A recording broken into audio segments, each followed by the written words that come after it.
This program features live coverage of an African safari and may include animal kills and carcasses. Viewer discretion is advised.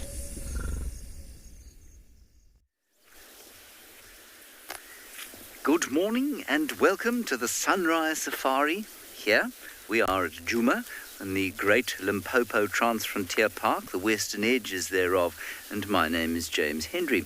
We have got a flower here, and this is your very own live safari.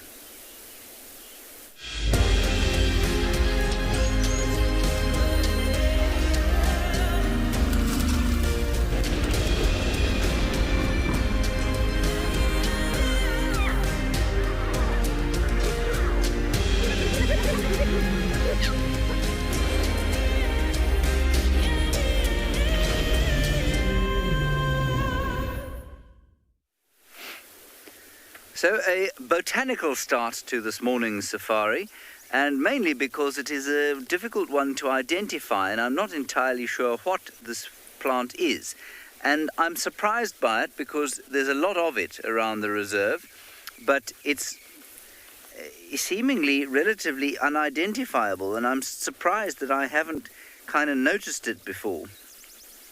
I think that it is a member, I think it's a puzzle bush of some description, so an erita. But I'm going to take some and see if we can't figure it out. Those of you who are good at the identification of flowers, I mean, it's a very distinctive flower, I'll bring it to you. So I think it's probably be pretty easy once I get to the books. There it is. Now remember to talk to us, mainly to tell us what this flower is. You can do that using the hashtag WildEarth on Twitter. Alternatively, you can use the email address kidsquestions@wildearth.tv. Otherwise, there's a mechanism for it on our website. Elizabeth, yes, it is indeed a very pretty flower. Just trying to identify the different bits of it. I'm assuming those are the anthers that carry the pollen, the male parts, and then the female parts will be inside. No, I'm wrong. I'm just going to look at it more closely with my eyes.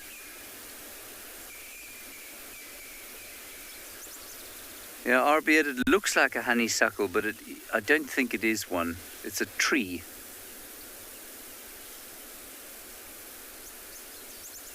I'm just trying to see. Yeah, those must be the anthers. Although they're coming straight out the front of the plant, I actually think that these are the female parts. This is the pistil. And there'll be a little tube on the end there through which the pollen will go. And they probably stick out like that in order to try and catch the pollen. And I think the anthers have got rid of their pollen there, those little sort of dark bits there. Anyway, very interesting anatomy. I might need to look at it under some sort of magnification device. Kelena, unusually it doesn't smell like anything, and I say unusually because it's white, and most often the white plants or white flowers out here do smell. They've got a sweet smell. But this doesn't smell of anything, and I wonder if it isn't perhaps wind pollinated, but I mean it would seem silly. But if it was wind pollinated, there'd be no point in it having a smell as opposed to insect pollinated. All right, we'll carry on. See what else we can find towards the east of the reserve.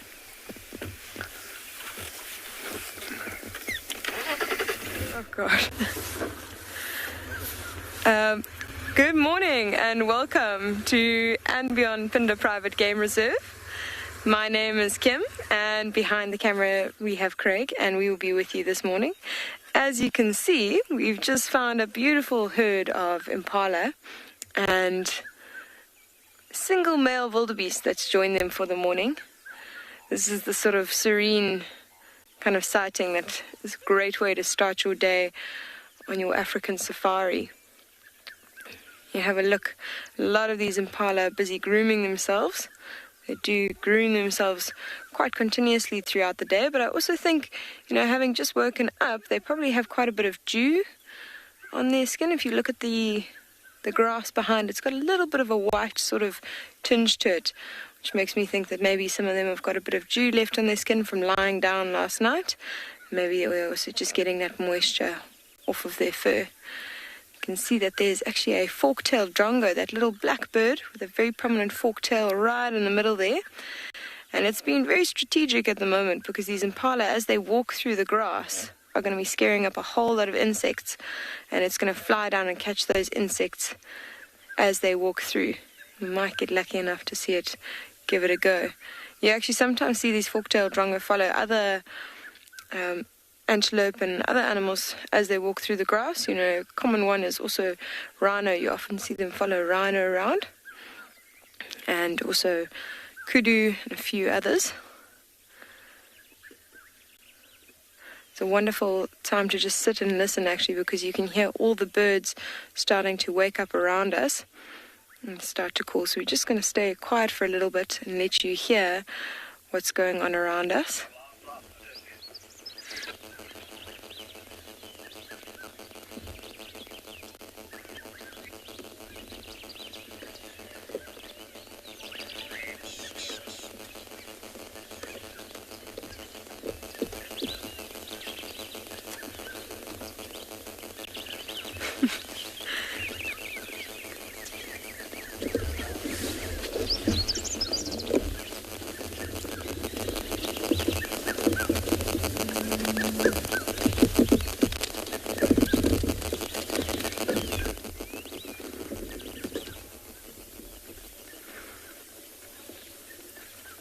So as we're watching those impala running, I don't know if you could hear the hooves hitting the ground. It was a beautiful sound. Now, you could see they weren't actually panicked. They didn't turn around an alarm call as they would have done had it been a predator or something that spooked them. I think one just decided to sort of stretch its legs by running a little bit and jumping in the air. They often do that in the morning just to get their joints all lubricated, and the rest of the herd followed suit. You can see that the ones remaining are completely unperturbed, so there's nothing that's really worried them. Look at that wildebeest. He's found a bush now. You can imagine it's very difficult for them to clean. Very difficult for them to clean around their ears, and they often get ticks and things that have taken advantage of that soft skin. So he's just using that bush to give him a bit of a scratch. I think we're going to leave these animals and we're going to carry on and see if we can find something this morning. We were deciding to try and have a look for a leopard. We have no idea of where the last movements of them were in this section of the reserve, but we're hoping to find some fresh tracks. So wish us luck, and we're going to send you to another live location.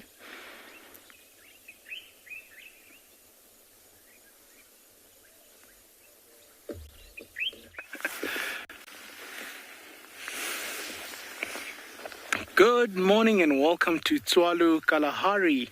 We've got a roan there nibbling away on the ports that are just shooting. Welcome. My name is OBAKENG, and behind the camera here we've got Dave doing a very wonderful job for us. Tswalu Kalahari. This fellow seems to be just enjoying the seed pods there that are just newly shooting from the little bit of moisture that we've had in the last day or two, and obviously a lot of rich nutrient with that. I mean, it's the new life or the new seeds that these trees will be producing. So you can imagine how nutritious that would be, and also how juicy that would be for him. And off he goes.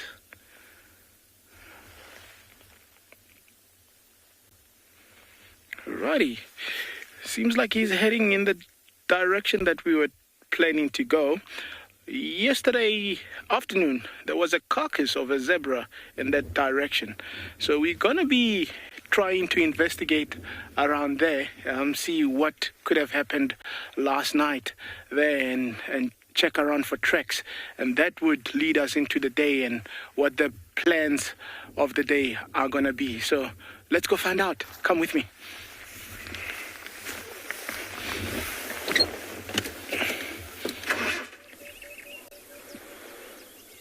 Obi had the same idea as us. We were also going on a little tracking mission this morning, see if we could find something.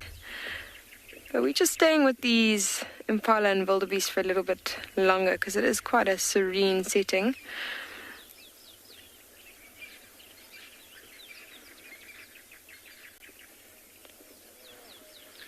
So, Kristen, the first impala lambs at Pinda have already actually been born. We had one ranger who found one on the 2nd of November. Now, it is quite early in the season for them to be being born, but they will continue to give birth between now and January. Most of them, the early ones, come sort of early November. Generally around late November, early December, you're going to get a huge amount giving birth around then, and then there'll be one or two sort of as you put off into January time. I myself have not seen one of our impala lambs. I'm absolutely desperate to see them. That's a lot for that first impala lamb. We might have actually just heard an alarm call, so we're just going to stay quiet for 2 seconds to listen.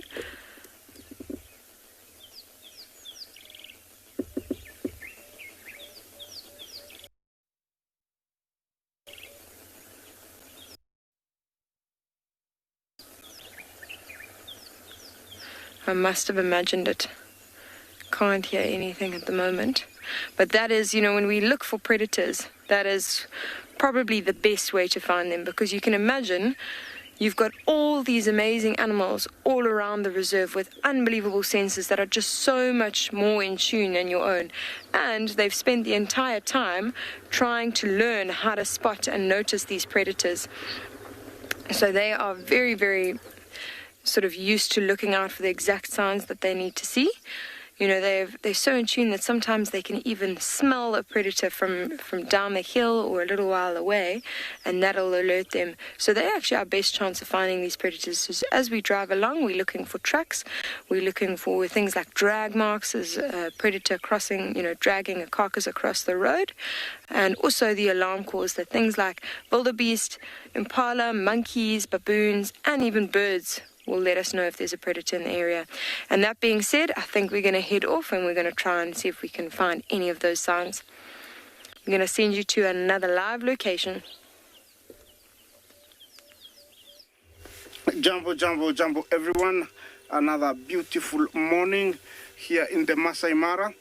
It's sort of overcast or cloudy, but I have my first animal of the day, which is the biggest of them all, the elephant. And this is a wonderful big herd of them that are heading out into the plains. Looks like they've come out of the park and they're coming back because they seem to be, they were in a haste, but they are relaxing now. Yes, it is just beautiful. The birds are waking up. The air is so fresh and crisp, you cannot believe it. And the elephants are so quiet, they're enjoying their favorite food, wandering and starting to go deeper into the conservancy. I have noticed a lot of pregnant females. We await to see lots of young ones in the coming days. I've already counted about 5 in the last 5 days. Yeah, they have a very long gestation period. The elephants, almost 22 months, and they give birth every 5 years. And in a lifetime, a female can give birth to up to, 10 to 12. I believe most of them survive. I've done a little bit of research, and so it is good news that most of those ones that are being born right now will be, will survive. Yeah, the weather today in Masai Mara is around 16 degrees Celsius right now, but it's gonna warm up later on and pick up, it's gonna be quite hot later on. My name is Isaac, and on camera is Bungay. We'll see you down the road as we go find something else. We leave you to enjoy these elephants.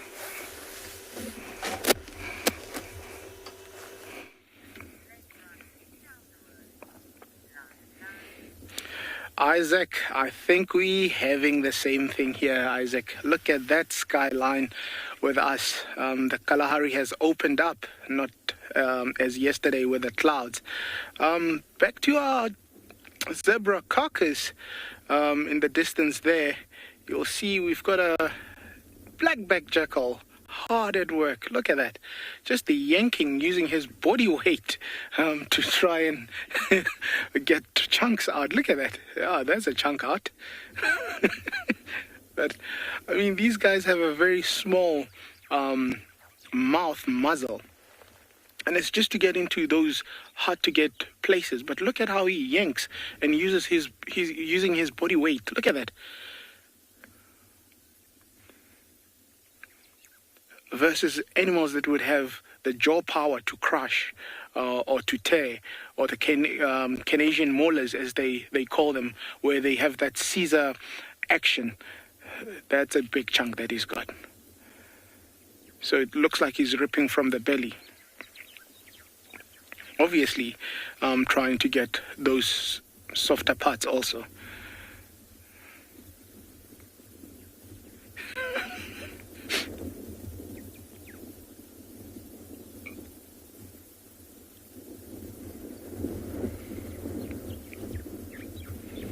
Very alert. Look at that.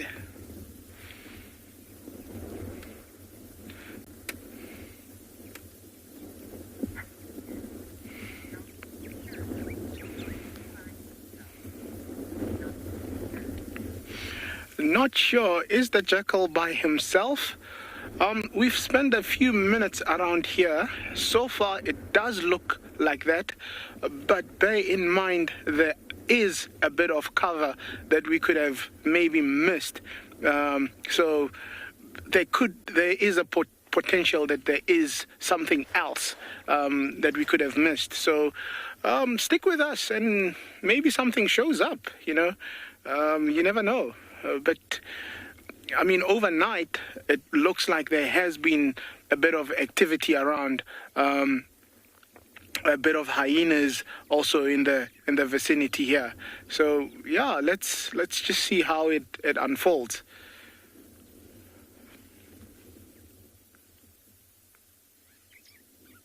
But obviously he must have just come recently, because if he was here overnight, this must be the recent chance that he's had to kind of start feeding. And if he was feeding from last night, he would already be full. So obviously something bigger like the hyenas must have probably prohibited him to feed, or he just got here this morning. Because, I mean, look at his belly. It's not that full.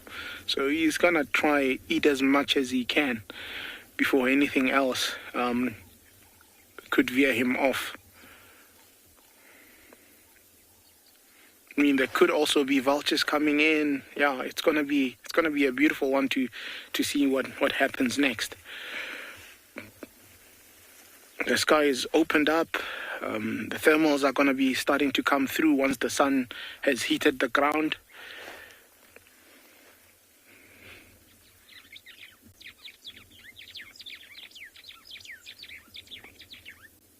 Look, he's inside that carcass. Look at that.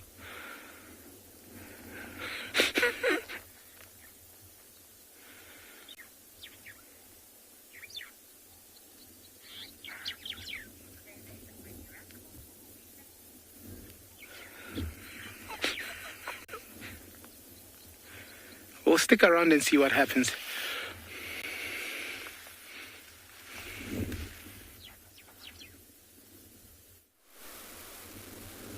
We have an interesting brown eagle here.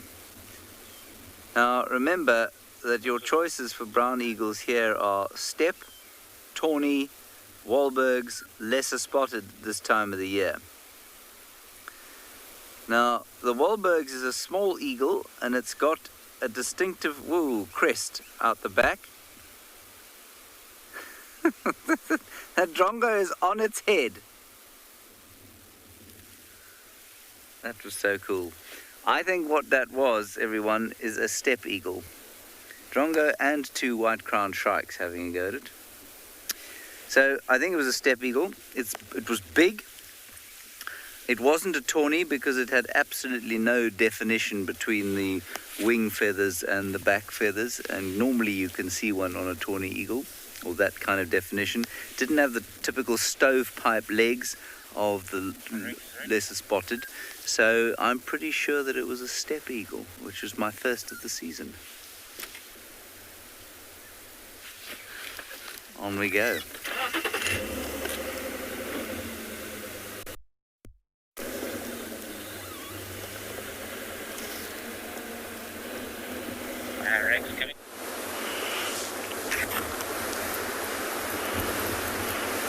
I think there's going to be a whole bunch of firsts for us in the next coming weeks. We've already seen the European bee-eaters, which is quite exciting, but that's not what we have on screen for you today. We've got something else, but I'll tell you about that in just a minute as it blows around in the wind. My name is TAYLA MCCURDY, and on camera with me today is BK, and we are here... That was a fail. Would you like to do that again, BK? BK just punched the presenter light. He tried to do a good old thumbs up. One more time. There we go. He's not injured. There's no blood. Everybody's okay. But we are here at Pridelands, which is a part of Baluli Game Reserve and the Great Kruger National Park. But anyways, let's get down to business. Let me swivel about in my chair very quickly. So what we were looking at, most of you who have been watching for a very long time would know that this is the web of a community, well, a family of community nest spiders living in there. And it's nicely decorated by the flowers of the purple cluster leaf. Now, this is something that's obviously quite unique to Pridelands because we don't actually see any silver cluster leaves here. I can't remember when if I have even seen one here. But anyways, we've got the purple pod cluster leaves, which are much prettier in my opinion. However, there's a particularly unpleasant smell at the moment. But all of this is going to benefit the spiders. And the reason for that is because of these bad smelling flowers that are going to attract things like moths and probably more things like flies and that, which will be very, very well stuck to that mess of a web that you can see at the moment. You can see, look at all the little strands they've stuck up to all the different branches. That web is very, very sticky. So the flowers are going to help attract more insects to this little spider's nest. We're probably not going to see the spiders, unfortunately, as they are predominantly nocturnal, so they spend most of their time out at night. But they've also pulled in quite a few leaves, as you can see, so maybe we have had a few cold spells. Sorry, it feels like I'm still half asleep this morning, and that will help protect them. So they're all living in there, and there'll be hundreds of them. And I think we should probably plan one evening to try and end our drive here, just to see if we can catch them sort of out and about and moving around, because it's quite a big nest. It's not quite the size of a soccer ball, but definitely 3/4 of the size. But anyways, it's quite nice. It's also nice to see all of the different flowers that are starting to burst through the soil.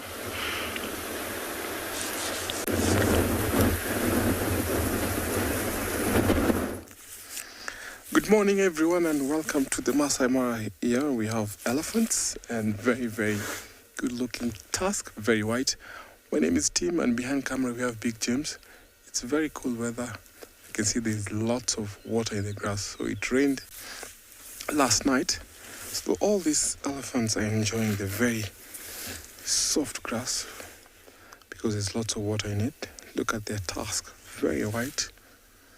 So after the rains, you see that elephant got to be cleaned.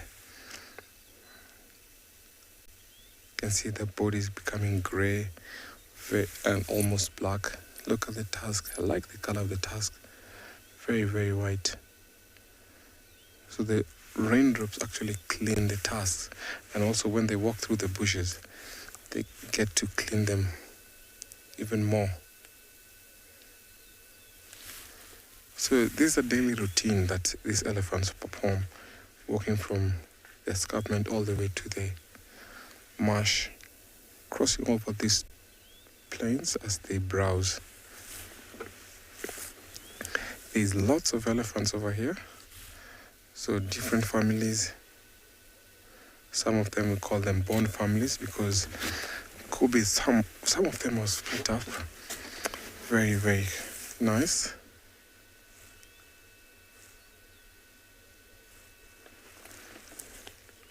You can see these two families have lots of calves. Some of them are so cold. So when they walk up into the open,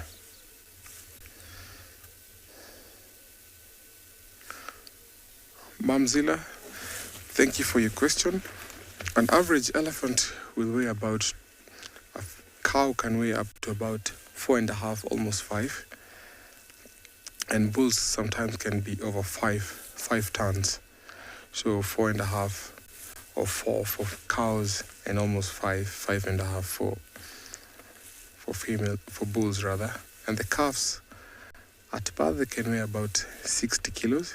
Some of those you can see they are weighing about almost 200 or 300 kilos. Lots of cattle. I can see an ostrich way over in the distance.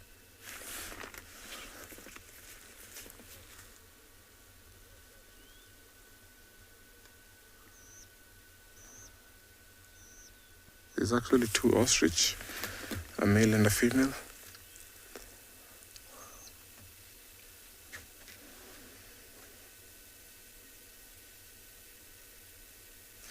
All these families are controlled by their matriarchs, and they're able to understand the communication from their matriarch. So even when they mix, they cannot pick communication from a different matriarch.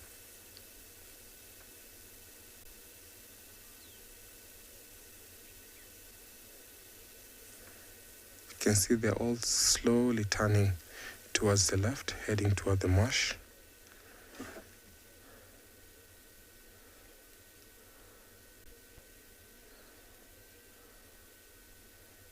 So as I watch this elephant heading slowly toward the marsh, very, very nice, I will take you over to another live location.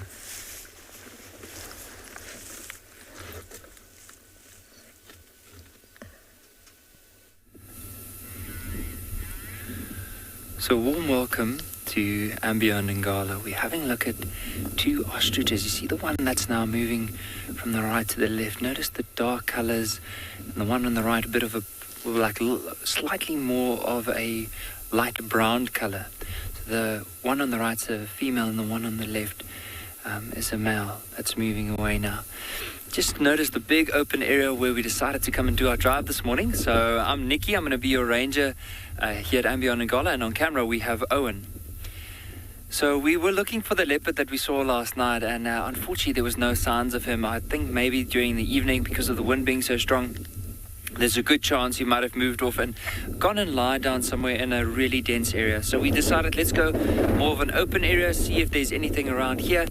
And very lucky to see some ostriches. Now a while ago there was an ostrich here that had a nest, but I don't think these ones have. They've been moving around quite a bit this morning, and we're just trying to see if they have anything in the area.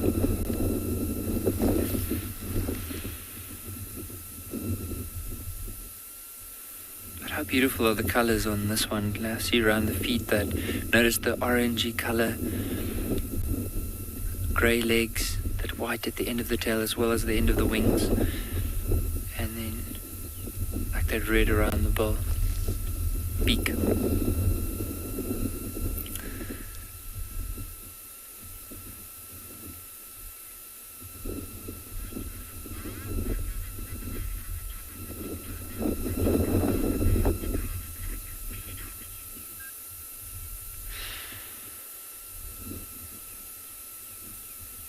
And another interesting feature that's been pointed out by one of our directors, Rebecca, she reckons also if you look at the neck, see how almost half the neck is black and the other is grey. Look at how he just used his foot to scratch his neck. So early he was trying to like get an itch on the neck, and maybe he couldn't get it at the back of his neck, so he just used his feet. Incredible how he's able to balance himself like just on that one leg.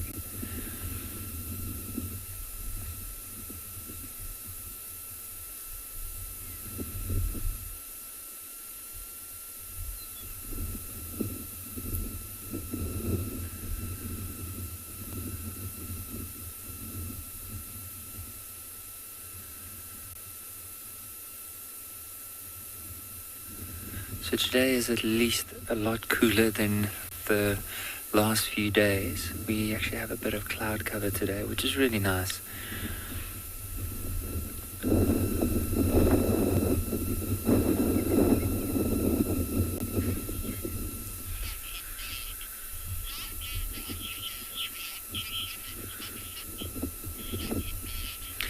Stuck in bed with ostriches, especially like with these ones, because we don't really see them that often in Angola. But I'm sure if you had to get off on foot and start moving closer, they'll probably run away as quickly as possible because they'll perceive it as a threat. Maybe with the vehicles because they have seen it quite a few times moving around.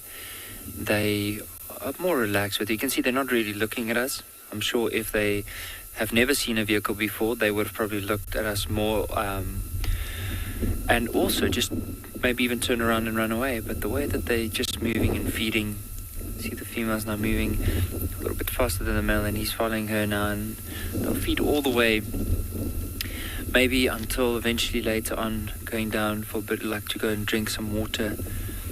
But like as I said, maybe there could be a nest in the area, just not too sure.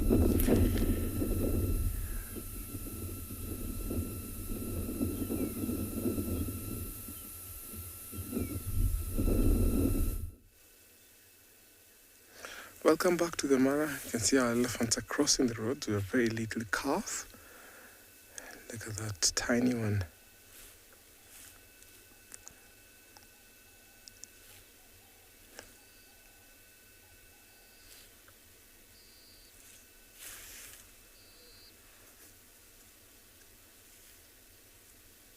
So the families from the north always use that path. And seeing that that's like a migration route.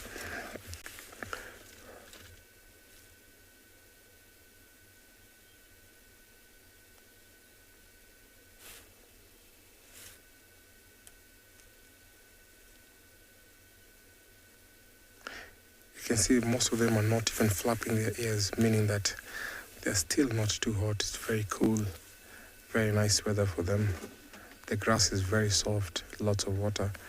So it's an open grassland area where they're all enjoying that grass as they slowly head towards the marsh.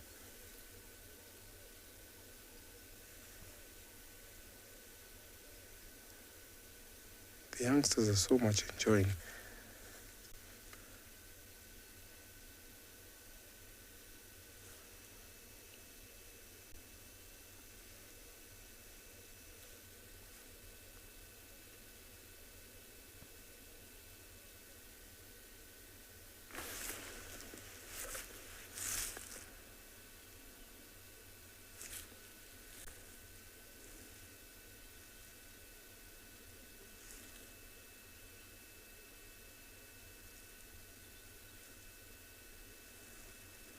There's tons of elephants on this place. Look at that.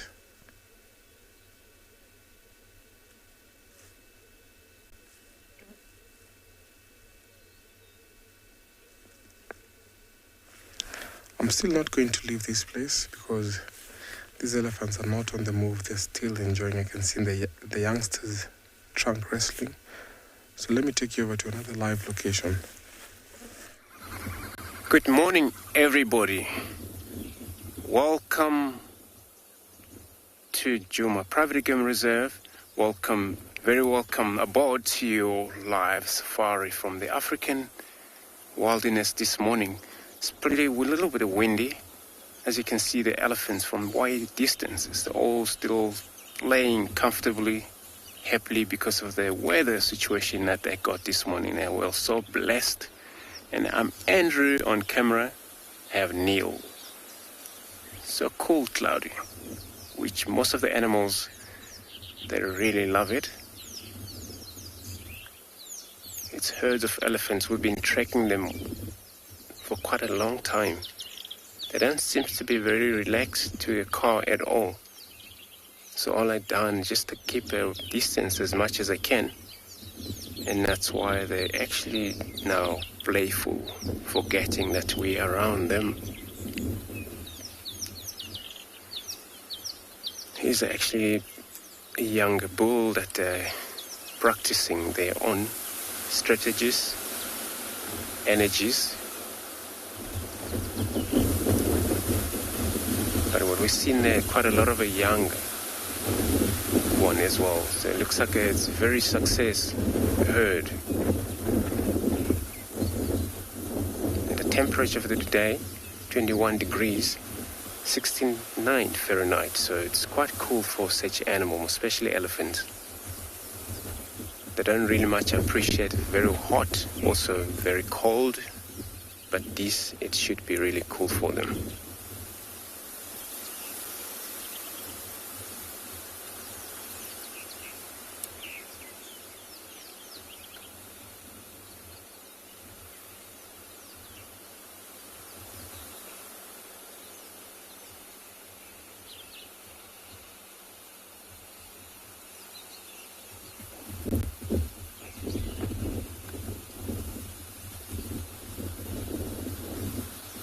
Here they're all mixed.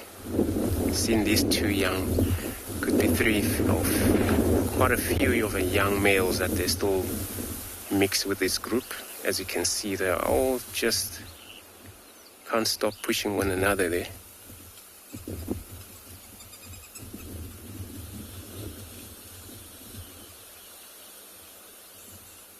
So remember, we're coming to you live from this wilderness. So we would like to hear from you. You can ask questions, comments, drop them on hashtag at FC under the age. You can drop your question, kids questions at wildearth.tv, and they will be answering them. Look at these. One.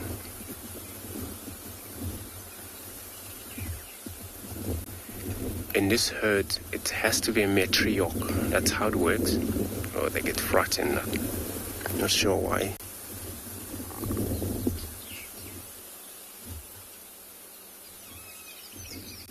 And always matriarch is not a male. It's an old and experienced females within this group, which most of them already crossed the road here. Couldn't even tell which one. So few of a big one.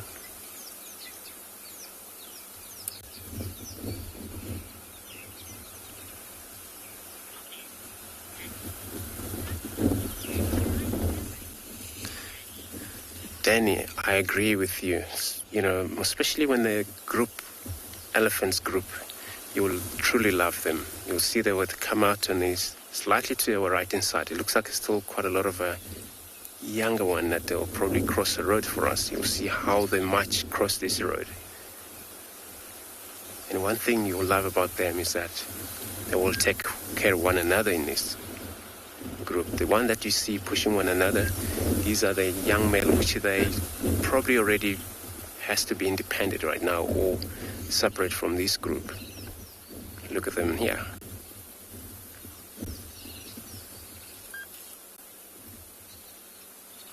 Looks like it's a big herd.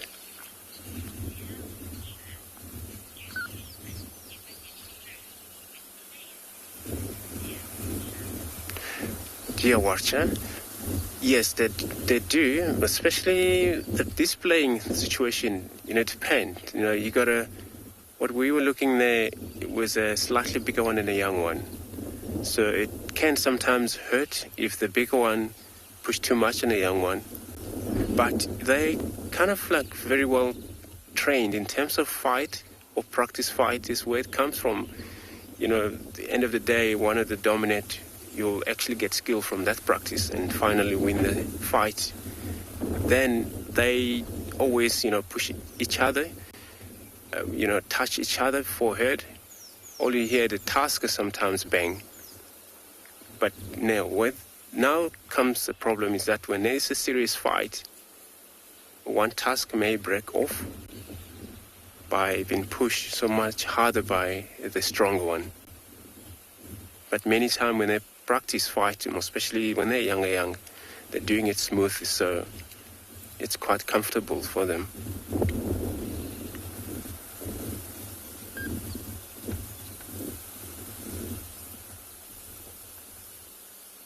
So they kind of like very much coming towards us or avoiding us slightly, but because we're stationary here, we're not moving at all. This is what you will all see, this young one right in the end. You will follow these one. Those already crossed the road. We're going to just take this moment of a silence. I know they weren't going to walk straight to us, but it's a little windy, you won't see, but definitely you will witness how they move.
Tori, good morning. Welcome to your beautiful, wonderful show this morning.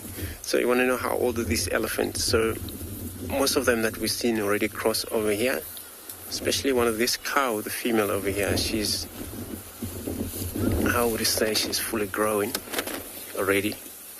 What fully growing we talk about is when they, anything from 30, 35. And for the females, we've seen here all of a young one that you see there. Some of them still, the one without a tusker, probably under a year old. These were the little tusker that you see already above year old. And one of the big cow over here, that looks like she's also older. Looking at the head structure, you'll see the temples, which is above the eye, and the top skull. Its little skull showing up there pretty much well. That's how you can able to tell that animal's old. Yeah, she could be in maybe nearly 38, somewhere 40 years old. So most of these females are all fully grown, and these are the ones that support the herd over here, making sure these young ones make it. My gestation period for the elephant is almost 2 years carrying, and that baby born is already strong enough to be able to move immediately in probably the next 20 minutes, trying to wander around. So Neil and myself, we're going to take another moment in this area, see if the elephant is going to go down to drink for us or not.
Well, Jumbo, look at that view. Do you see anything? There is something. Well, first and foremost, let me apologize for us not having a voice from Pinda. It's due to some technical hitches. Gremlins do attack, communication in the African bushes. So we do apologize for that. And back to my long grass. Look at that view. A sea of grass and 4 lionesses that can be seen when they want. Actually, they were looking for breakfast, but breakfast saw them and breakfast left. And so they look like they're having a crash meeting to decide on their next move. Well, lions do need to eat almost every day if they haven't eaten enough. And for this pride that we are seeing them come together more and more. Remember, at the beginning, it was only the mother, the collared mother, three of her daughters, and the 2 males. But now there are 7 in total. We have Kolalashe, Kijana, and 5 lionesses. So it seems Olololo Pride is coming back together because there is unity, and also Olalashe and Kijana has proved that they can actually protect them, so they are coming back together. Looking in those plains, I don't know if we'll be able to share with you. Kijana was somewhere up there earlier on with 1 lioness, but I don't see him and her right now. Maybe if they move. Believe me, they were there.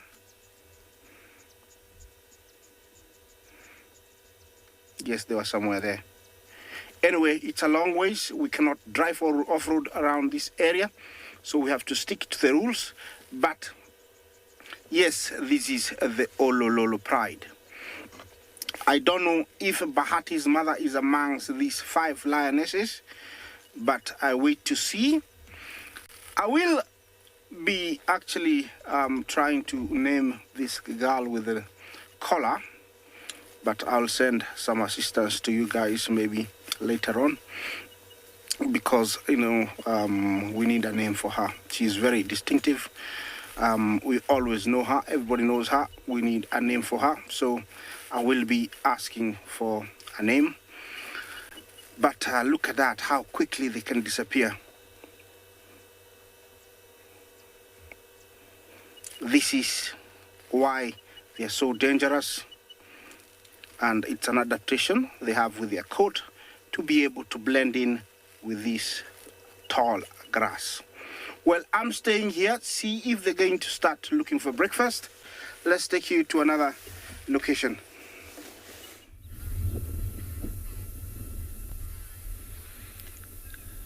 So like that lioness that can hide in very tall grass, imagine now for the zebra and wildebeest, like if they were in a dense area, how easily lions could sneak up on them. But that's why they decided to come to a more open area, like the one here. You can also notice in the back, see how the wind is blowing. Often what happens is if the wind is really strong, animals will tend to move into a bit of cover to get out of the wind. However, early on in the morning, they could be vulnerable. This is an area where we saw those male lions the other day. So for them, maybe those lions could be in the area. So it's more beneficial to be in an open area like this, where at least they'll be able to see if something is trying to stalk them. See, this wildebeest has this itch just on that hump behind his neck. He's just trying to rub it or scratch it with his horns. You can also see, like at the very top of his right horn, is you'll notice there's like this brown yellowish color. So that's probably as he was rubbing his head against some of the vegetation, maybe to get a scent on it, or maybe he had an itch behind his head, so he was just scratching that. You can see there's a few other zebras in the back. Few are laying down now at the moment.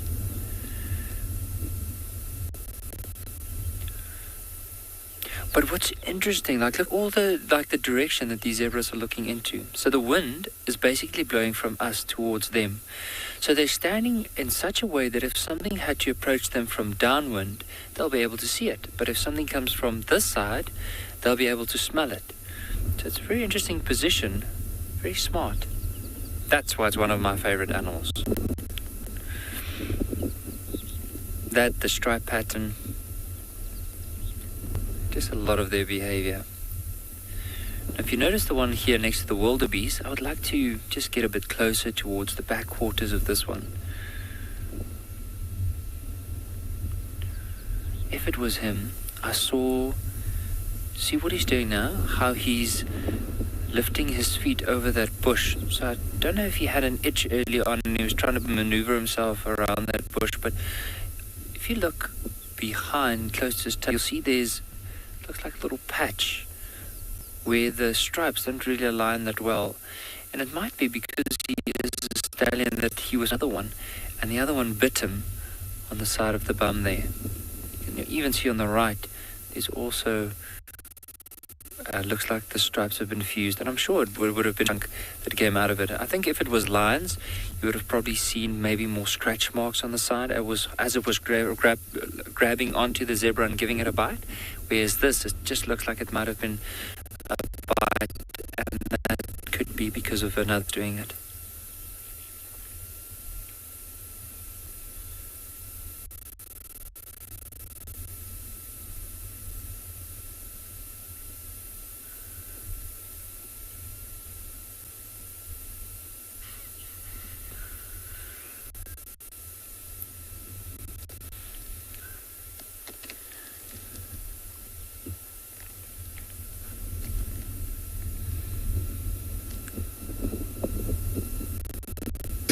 Good luck, Nick. So we're still with this beautiful herd of elephants. And now it looks like they crossed that road we're at first, and then looks like they're going to head into one of their deep. Of course, when it comes to the time where they feel much cooler or windy, slightly the wind is picking up a bit, but that won't make them really be cold. They probably love the weather. It's been quite hot for the last 2 days. And this weather for a change brings them quite a lot of happiness. And they can do their movement free without any disturbed. Where when it's quite hot during the day, they're more likely to be in the shade. And that they actually lost a lot of hours of feed because they're meant to be actually eating all day long.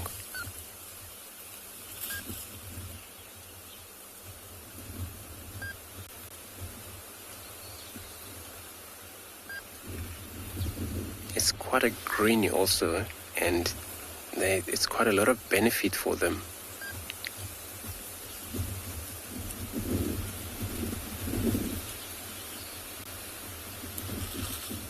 One resting his trunk on top of the young one.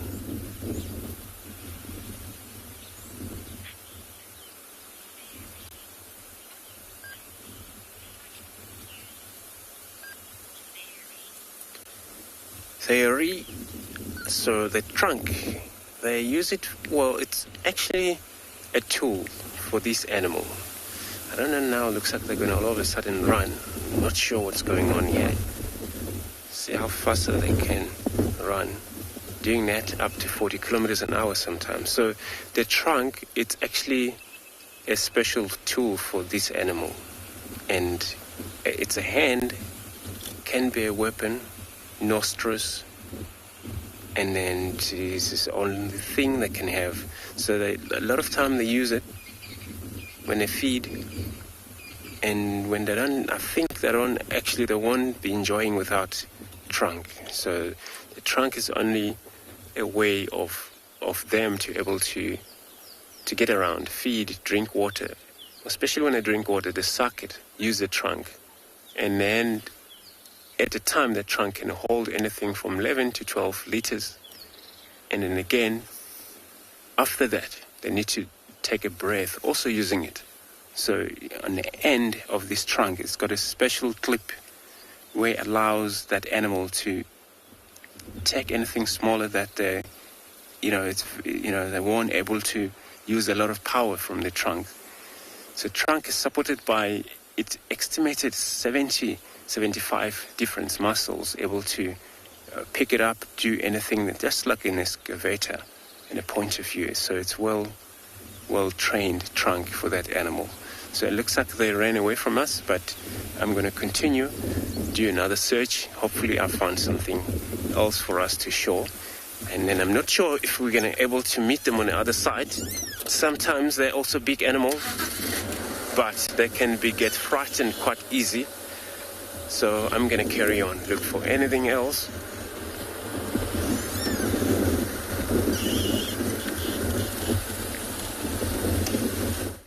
Well, good luck, Andrew. Hopefully you can find them again, the elephants.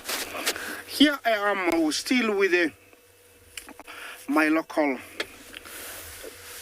pride, and they're very scattered, far and wide. That lioness there is with Kijana. He's somewhere in the long grass. I think it's off to the left. And they were watching the other ones from a distance, I think they thought they were going to catch something, so they were very alert. The raised head, the focusing, the looking tells me that she is hoping the other lionesses are going to start hunting and she actually can join in. At this time, they are able to bring down a big animal like buffalo because there are many now, very many. 7 of them. That's a big pride, and it is so good to see them together like this. When you look from a distance, sometimes you might not see anything. This is how it looks, and sometimes when you look closer, maybe you see something. You see there's topi a long ways there. There's some elephants. There was a big male lion there, but he's gone again. Well, I haven't seen them in this part of their territory for quite a long time. And it's nice to see that they are confident to come and stay here. This is an area called Kichwa Plains. And it's the first time actually I've seen them here. They seem to have stayed here for almost 4 days. So it's another one of their prime estate.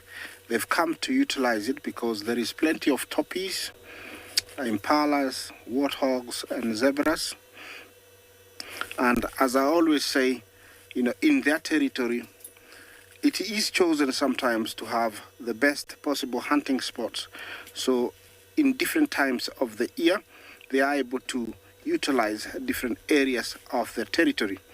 For example, here, it's nice and high, so antelopes can converge and graze looking at long distances for approaching predators, and so they last longer here. So it's a good area for these lions to be here. Remember, they're totally wild, although we have names for them. They don't know that, we have names for them. And we have seen very great changes amongst different prides here. The most significant one is with this, or there he is now. The one I was telling you he was there and he lied down. This is Olalashe, and we can only see his mane from behind. So things have changed dramatically, where Fang and Half-Tail were kicked out and Olalashe and Kijana took over. And Fang left for a very long time, almost 3 months. He just arrived a few days ago. Looks like they have accepted him because lions don't tolerate one another. If you're a rival, you have to be killed, or you are expelled, or you leave, the territory.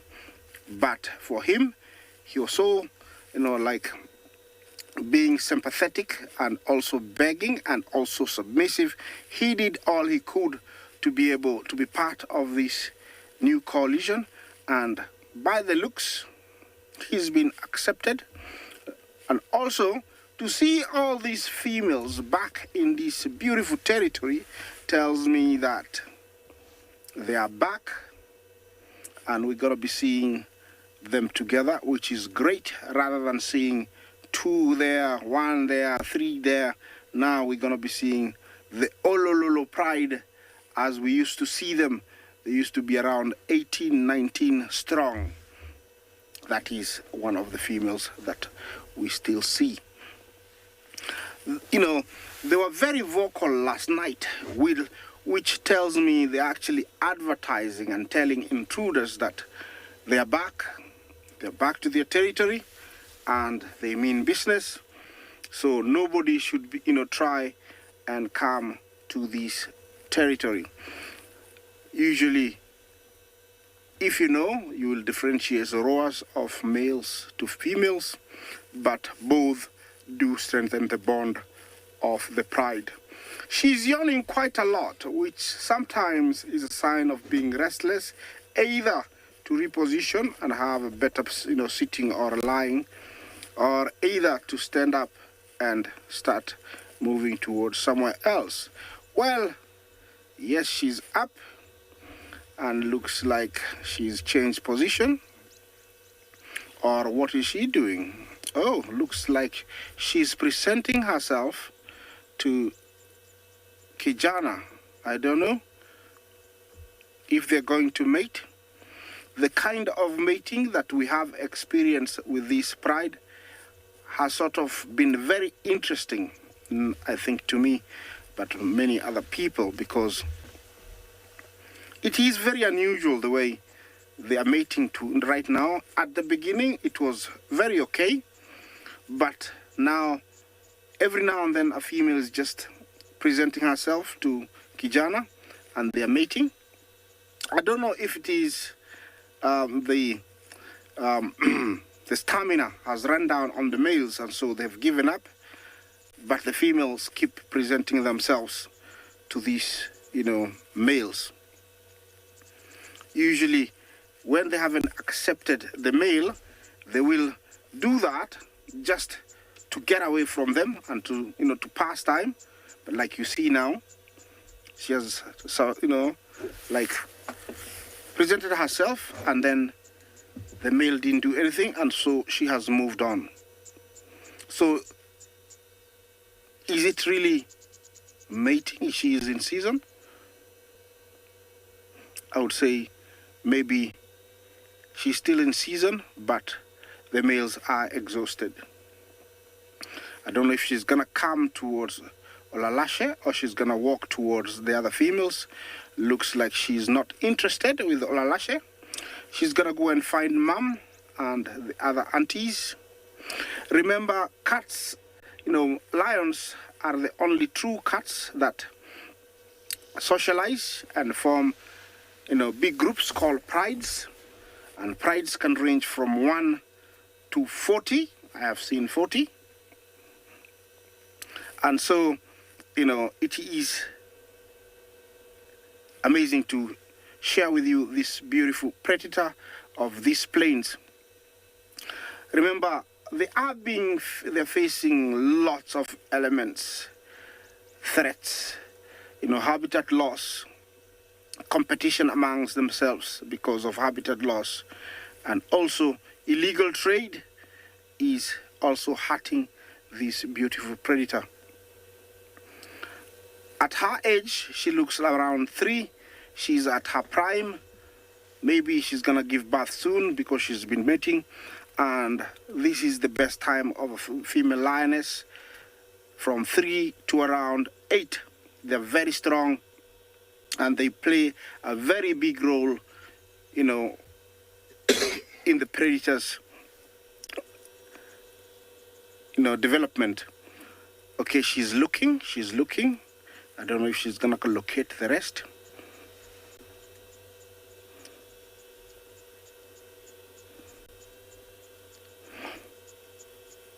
Being 5 lionesses increases their survival rate, and also it does increase, the survival rate of their cubs if they do give birth in early January. I'll be looking forward to that. Looks like she's smelling, trying to pick up the rest of the pride. Well, it's a beautiful spot, and I think I'm gonna stick here for a little bit longer. Indeed, such an amazing, all females interested in males. Good luck, Isaac. So we not far from these herd of elephants where they just ran into the thicket. Just a few turns along this road, come across this beautiful male giraffe, static, chewing his cud right now. Looks like he's got a beautiful pair of ossicons, the horn, but he's the male, as you can tell, right on top of these ossicons. It's balded up, so it's not much of a hair that you can see. Mainly you see those on a female's hair in them. But it's amazing. He just actually, he's behind him, so it's quite a bushes. I think he doesn't actually want to be disturbed by the wind, but he has a lot of chance to look around if it's any approach. It's always quite comfortable for giraffe to chew the cud standing up, well, they can lie down when they want to, but when they're standing up, it's even more comfortable. And one thing for sure, it's quite hard for this animal, especially when they're approached lying down, for them to be able to stood up immediately. It's a process. That's why when they have to lie down, they make sure it's open enough or safe.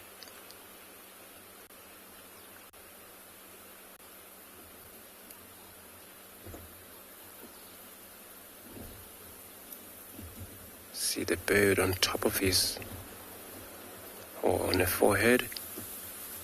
There's oxpeckers.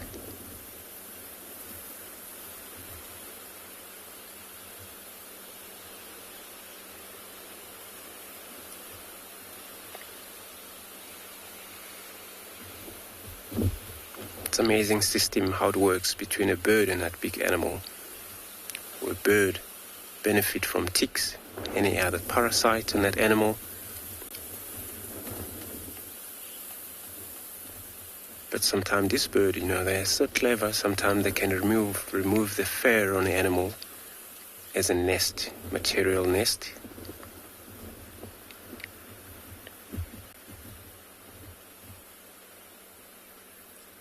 And it's so privileged having these birds, because sometimes these birds can warn them if it's in a danger approach.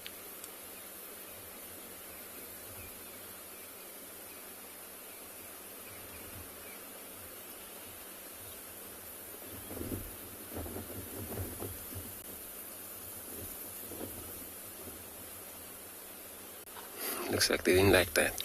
This bird is right perched on top of these ossicons. The horn.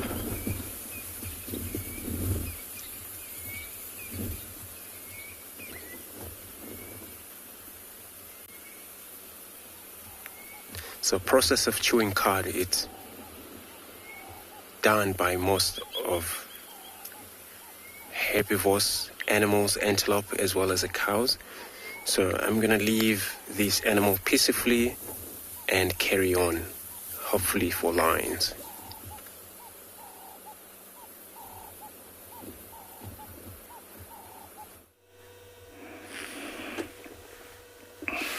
Yeah, herbivores chewing of cud, very interesting. But back to my lions here in the Masai Mara, the Olololo Pride. That is the king of the Olololo Pride, Olalashe. Looks very lean, and he's looking forward to a meal either soon or sooner. And that's why he's not taking his eyes off the females. Every time they try to move, he is going to follow them.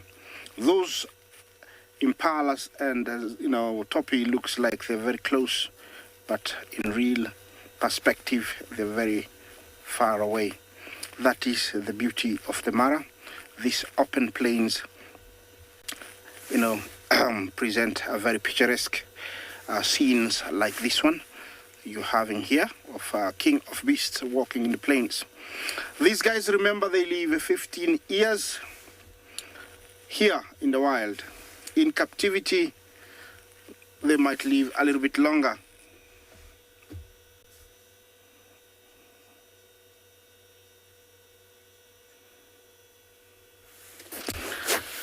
Darcy will Alalashe, being more dominant, mate more than Kijana. At the moment, it looks like he's got the upper hand when a female comes into season. I think his size is intimidating to Kijana, but after he's finished his business, I've seen Kijana mating more than Olalashe.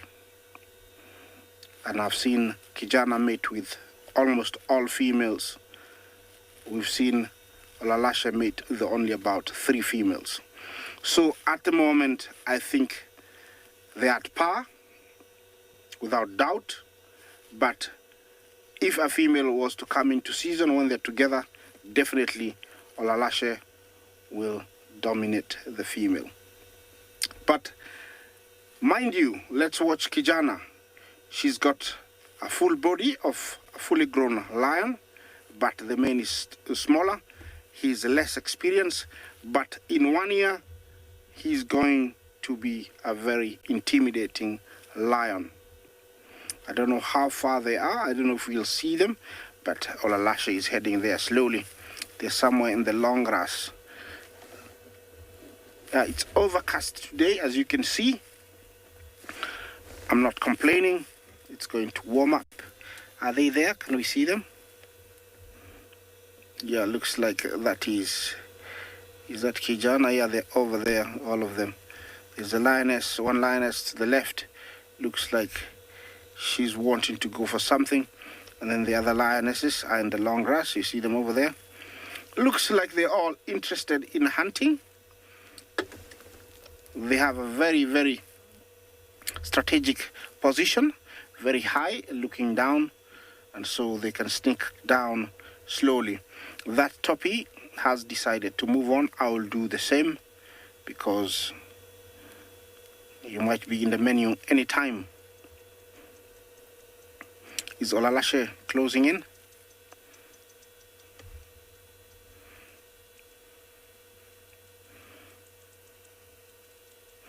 Yeah, slowly he's, inching in, closing the gap. In fact, I think this is going to be a very interesting coalition, having an older male, about 7, 8, another one 5. It's going to be very interesting.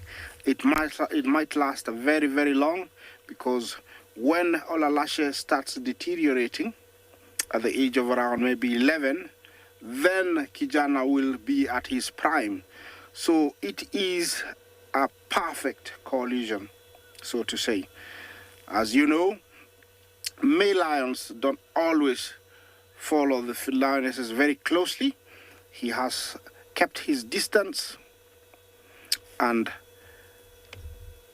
watching the females if they're gonna hunt. Look at this. Is she hunting? Yes, she is. I don't know what no, she's not. She's not. I think she's repositioning. That zebra has seen her, and so she's walking towards another strategic point where she can pick up something that she can go for. Everybody will follow suit, so they can be close. They are not starving. Mind you, they're not starving, but they need a meal. Yeah, there's another zebra. Maybe where she's heading, there is more. Oh, there is a warthog. Whoa. I don't know if they see that, if they're going to go for it. There's a toppy. After all the zebra and wildebeest are left, we still have a good number of zebras. And this is the other ones you're seeing right now. they do stay behind. Not all of them go back to the Serengeti. If you don't know what I'm talking about, we have the annual migration that comes in here from the months of end of June, July, and stays all the way to September. We have seen them prolonged their stay to last, to end of October this year. And so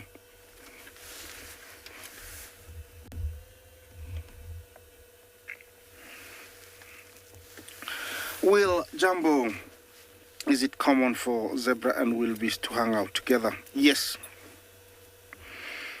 Yes, mostly during the migration, they hang around together. And during that time, you can never go for a whole day without seeing a mixture of both. So they're always together. They're also the biggest, in numbers of those animals that do the annual migration. So they're always together when they're migrating, but when they arrive here, you might see, a group of zebras by themselves. But you can never go for a long time without seeing zebra and wildebeest together. During the migration, over here we do have wildebeest, but they're far north and also in conservancies like Old Kinyei, Naboisho, Mara North. That's where we find our resident wildebeest. Remember, when I talk about the migration, it's not only the, Serengeti migration that we have here in the Mara. We have another one called the loiters. They amount to around 500,000 wildebeest that migrate from loiters to the Masai Mara. They don't reach here. They go to the northern side. Sometimes they get pulled in to the bigger migration and end up in Serengeti, but we always have a good number of them staying behind. There's a lot of happening down there, and so I think I would like to drive there and investigate more, because they seem to be in an area that I can get close.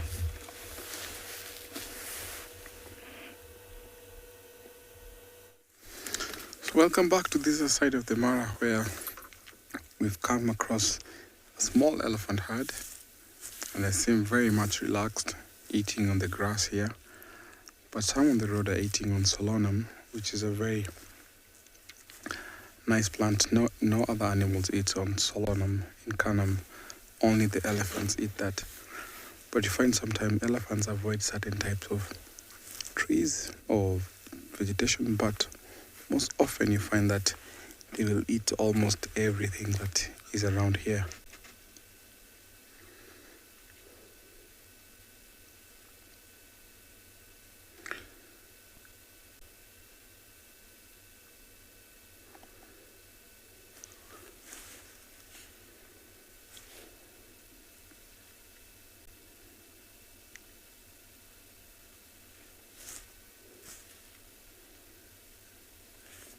See the youngster approaching his mom.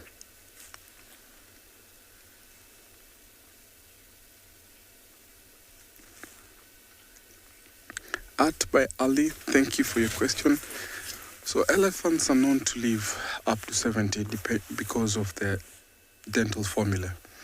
But we don't see elephants getting to up to 70 because of environmental factors, human-wildlife conflict, and also reduced habitat.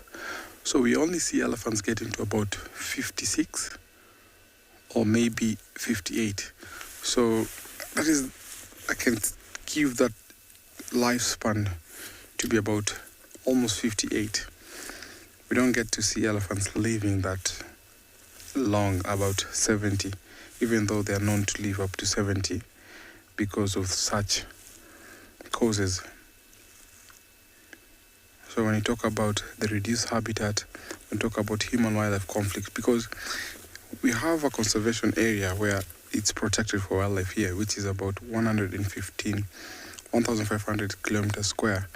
So when they walk out of the conservation areas, they traverse into farmlands, and sometimes there's retaliation because of human-wildlife conflict, where elephants sometimes can be destructive, head into farmlands, eat on the crops So that sometimes might be problematic. And we've seen lots of changes in terms of habitat. So that is almost stressful to these animals. So you find that they don't live that long anymore. But you're happy to see big population of elephants coming up. We've seen lots of baby boom. Most of these families that we always encounter, we always see they have lots of calves. So meaning that the population is still increasing, which is a very good sign.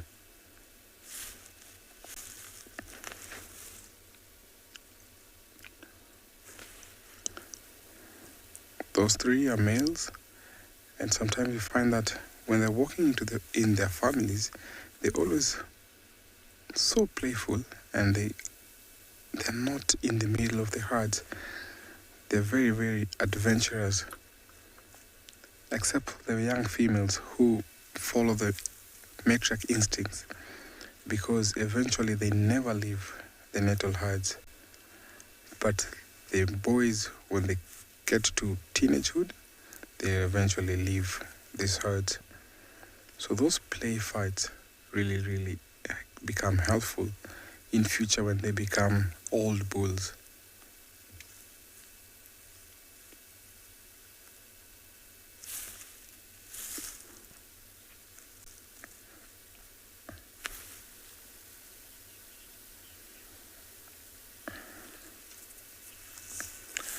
Kelly, thank you so much for your question. An elephant female, as long as she's the oldest female, she'll carry on being the matriarch. So unless she dies, that is when another one will pick her sister, who is the second oldest, will take over and become the matriarch. So as long as she's the oldest, she'll still be the matriarch.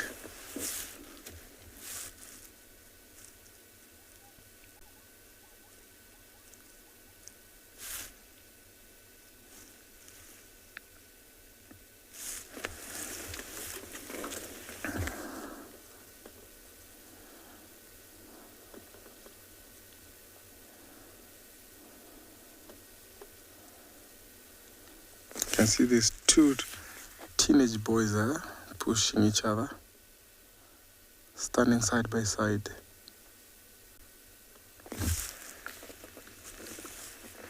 That also creates a bond, because eventually when they leave these herds, they'll walk together and they'll be always in that single bachelor herd, where it's very, very helpful when you have that bond from early childhood.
MacDonald. Yes, animals can see in color, especially we have the giraffes, we have the primates. So primates can see in color. So that is baboon, chimps, gorillas, they can see in color. But we have other animals that don't see in color. So especially when you talk about lions, most of them they see in what you call black and white. So yes, there are animals that can see in color, and it becomes very helpful for them, especially for primates, because when they're foraging in the forest, they can pick which fruits are ripe and which are not, especially because you find that ripe fruits tend to be bright in color when they are ripe. So that is easy for them to pick from ripe to unripe fruits.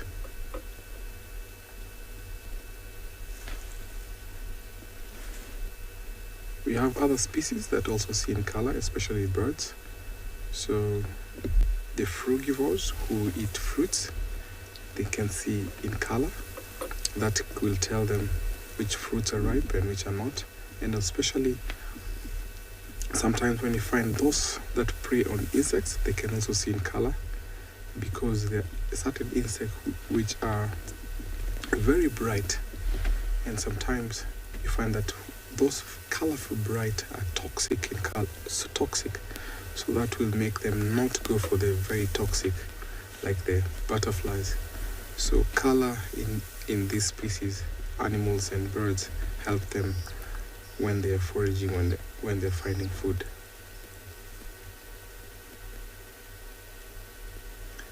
It's a very quiet morning, very peaceful, lots of elephant activity. So I'm still going to hang around here because these elephants are walking slowly. Let me take you over to another live location.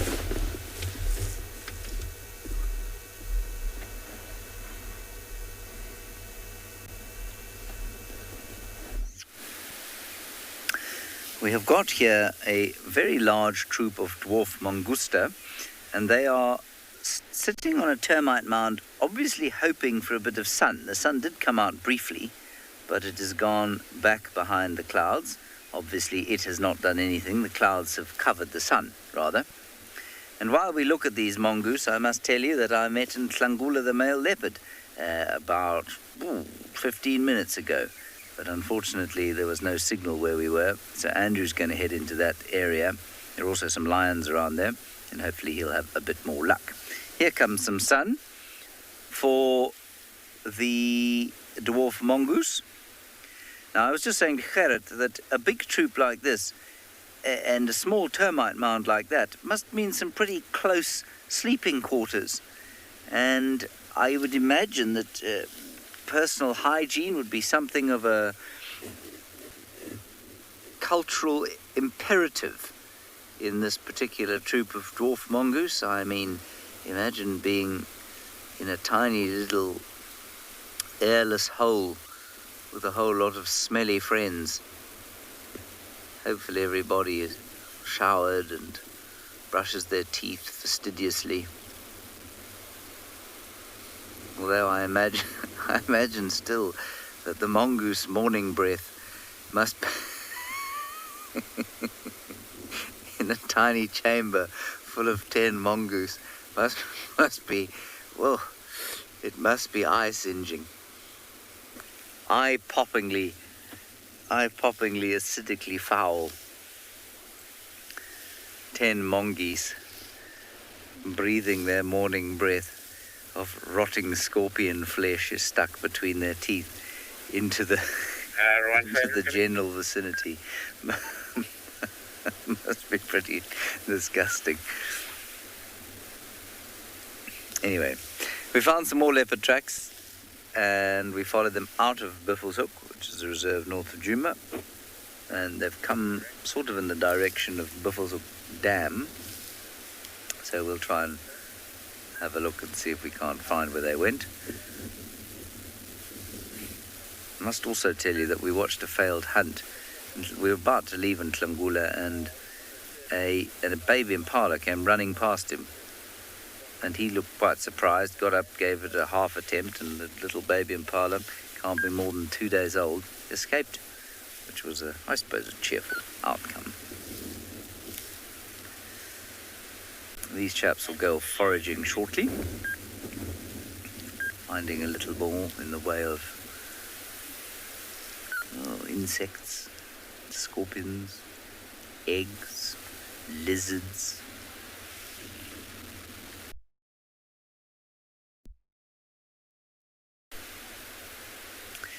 It's not really possible to tell, Safari Kitty, because an exposed termite mound like this will erode as soon as there's any moisture, and if there was grass on it, then it wouldn't erode quite so much.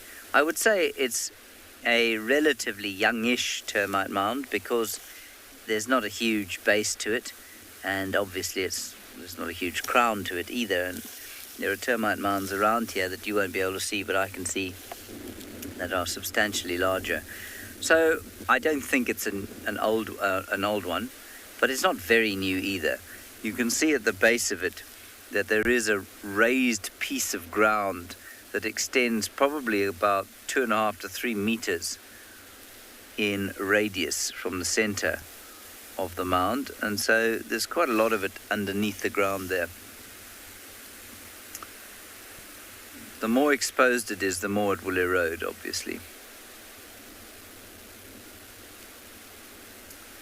So we'll carry on round towards Buffels Hook waterhole and see if we can pick up those tracks again.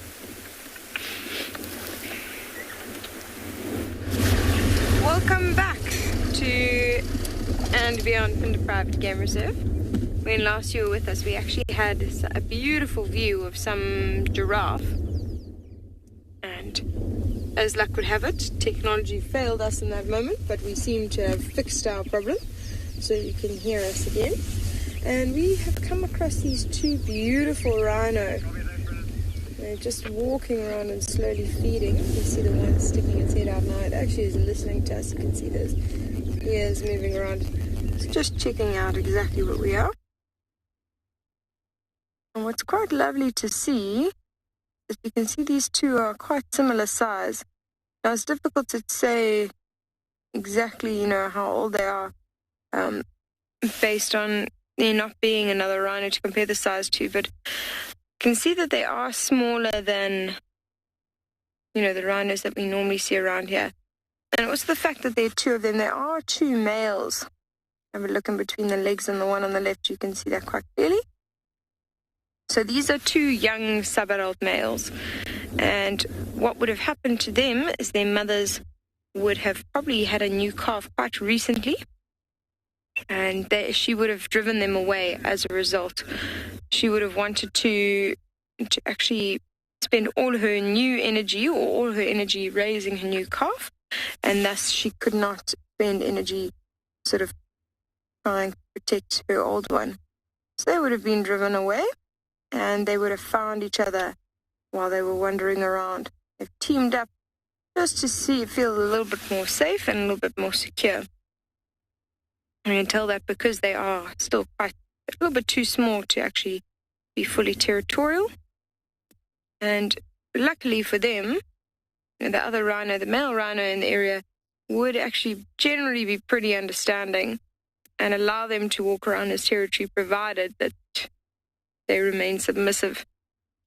And the way they're going to communicate that when you see those rhino dung middens, I'm sure you've seen them all over the bush.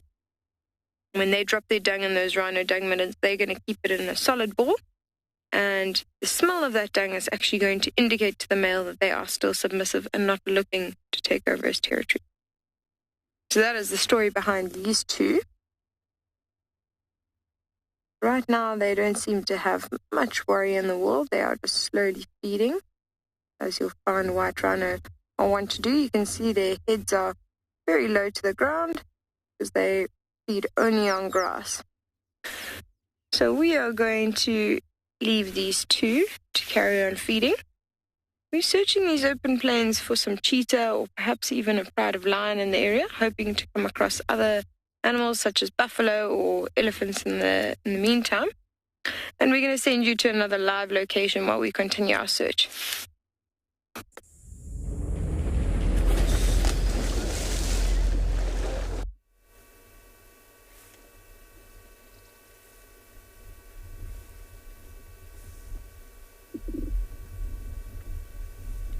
Welcome back to the Mara. Our elephants are slowly heading towards the marsh. You can see these two youngsters here are still not determined to head there. We find that mostly the young males will always be playful, and sometimes they get left behind when their mothers are still grazing and heading off.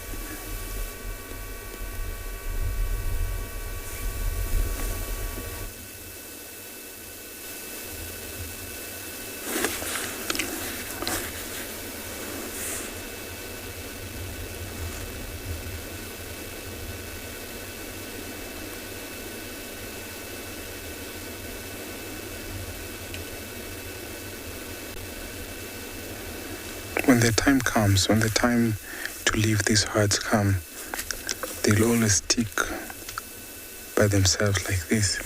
And that's very helpful when they are this young and they create that bond. Just like humans, you find that in families, you find that there are those that are very, very close to each other, and just the same as elephants. Their social life is just like human beings. You find that they also have stress. Sometimes they have that post-traumatic stress disorder. You find that in different times whenever they come into those stress, their mothers will also calm them down, especially the little ones. These elephants are able to tell if the young ones are in stress. And that is very helpful because the matriarchs helps to control, and they know each and every individual.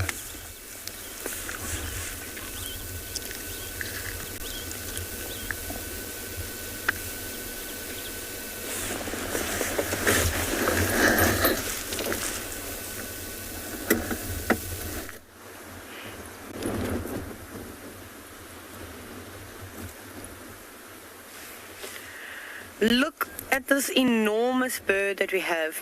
Well, I think it's holding on for dear life at the moment on that dead tree because it's quite windy. It looks like a martial eagle, which is an eagle that I haven't seen for quite some time. But I say this, and we're quite fortunate as we do see martial eagle sightings quite regularly here at Pridelands.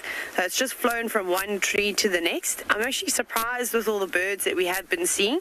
But the bad weather that's about, it's sort of grounding them and affording us with these beautiful sightings. How cool is that though? So if you don't know what a martial eagle is and why it's particularly special, it's the biggest eagle that we will see flying around in this area. I mean, it's enormous. They can weigh over up to about 4 kilograms, which again, it doesn't sound like much. I bet a lot of you are sitting there going, oh, I lift more than that at the gym. But for the weight of a bird, that's quite spectacular. And an enormous wingspan as well. A wingspan reaching up to 2.4 meters or so, maybe even a bit bigger than that. So, yeah, definitely. Once it opens its wings wider than a doorway. There's also lots of vultures and things flying around, but don't stress too much about them. I think with the sort of much glare and overexposed light that we have today, and with the clouds, it's not going to look very nice. But very nice to see this bird.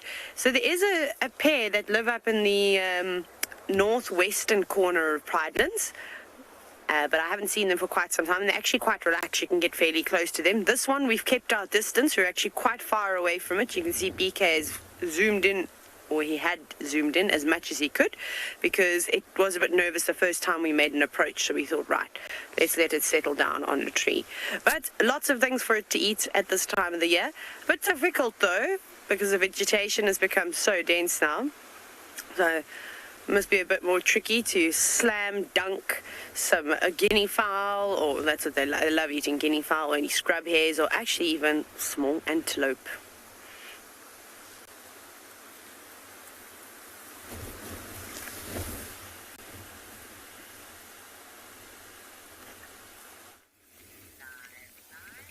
Thank you for speaking about vegetation there. We got something of interest here. It's a flower that is very seasonal, and now that we've been getting a little bit of rain here and there, this flower has actually started sprouting, and when you look at it, it actually looks like somebody just threw leaves on the ground. And I'm gonna just try and break it down and make you understand. The common name is ground lily or Karoo lily, or some people refer to it even as the sore eye flower or the Bible flower. So there's so many common names to it. But I just want to make you understand. Let's go scientific here a little bit.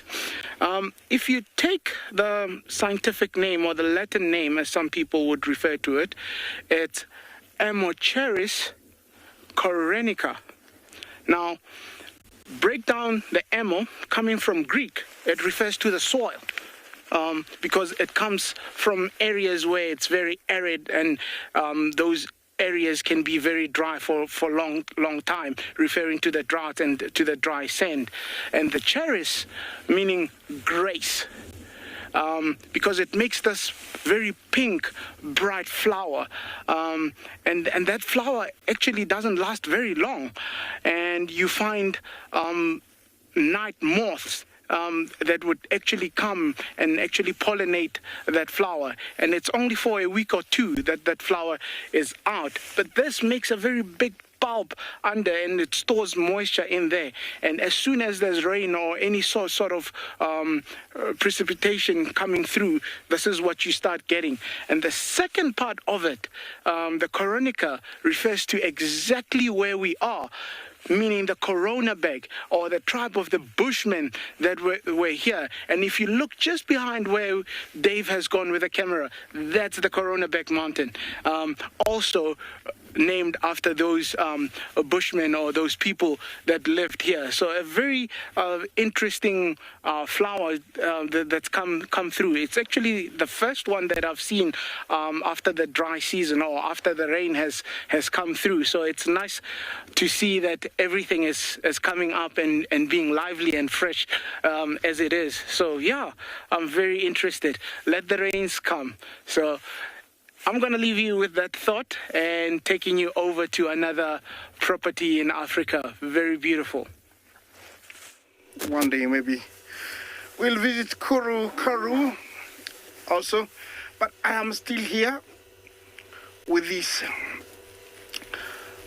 predator, the lion and lionesses. They have spotted some bacon. I mean warthogs. A good number of them in the direction I'm facing. The only hindrance is there is a few toppies, one very high up on a mound.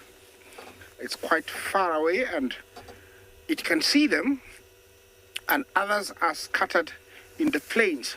So it makes it very difficult for them just to go down for warthogs, and they have to play a waiting game here.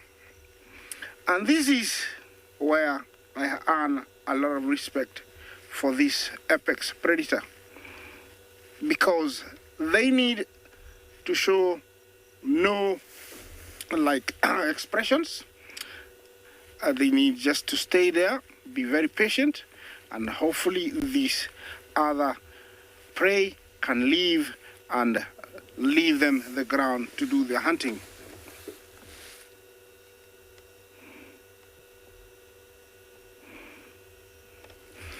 Nebulana, Temple, I don't know if I really got that question right. Will they ever distract the prey for it to move closer? I don't know. I don't know what you mean. Where do I start? It is very hard for them to distract prey, because once prey sees them, it flees.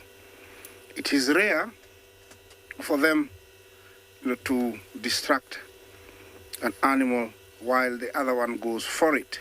I've never seen that happen unless it's by mistake, they ran the opposite direction and the lioness was there not knowing. What they usually do is they flank the animal, and one, they form a sort of an ambush. Then one would chase. I would say that is the sort of, distraction they would cause, but it would be actually a chase. It would be a distraction. So they don't. I don't know if I really got it, and also if I answered you, but I'm here in case we need more clarification. Well, this is what I was talking about. How these animals earn a lot of respect from me. Anyway, they can see what they are going for. They cannot go openly towards it, and so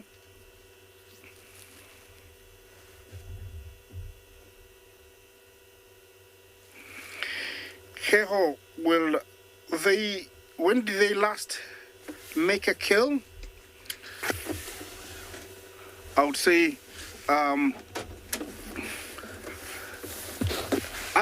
didn't see it. I didn't see them make a kill. I don't know if I'm answering the right question. I didn't see them make a kill, but looks like they ate about 4 days ago, and they look very well. But a few of them maybe got to where they killed late, and so they haven't eaten really, like Olalashe. He hasn't eaten really well. He needs to eat. But the females need to eat because they haven't eaten for about 2 days. So they are looking for some food. Over here is what is causing all the patients. The topi, high on a mound, self-proclaimed watchman, making sure that the lions don't eat today. They are known to do that and to warn anybody if there is a predator.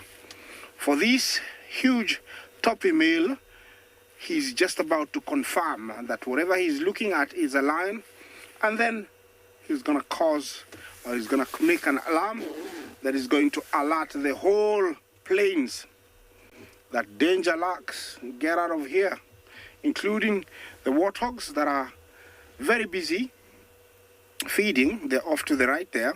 You'll see them, and that's what I thought the lions were going to go for. You see those? That's what I thought they were going to go for. But now, all these toppies are causing them not to go. So, lions have got a very, very difficult time. They earn their meals. They are not lazy. Although they sleep for 20 hours of a day, they deserve it. Staying out or going to the gym for 4 hours is no joke. Concentration, patience, a little bit of anger, because I'm sure she must be angry to see this topi on top of a mound. She must be saying, why would you just stand there? Can't you just move? I don't want to eat you. Maybe that's what she's trying to say.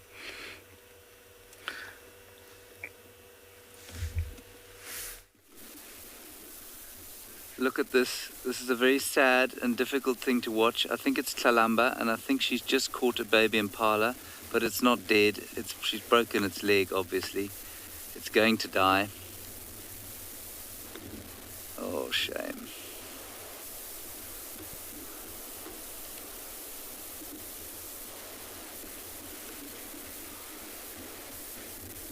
It's like she's not even interested. Or she feels guilty, maybe. I know she doesn't. I know that's ridiculous.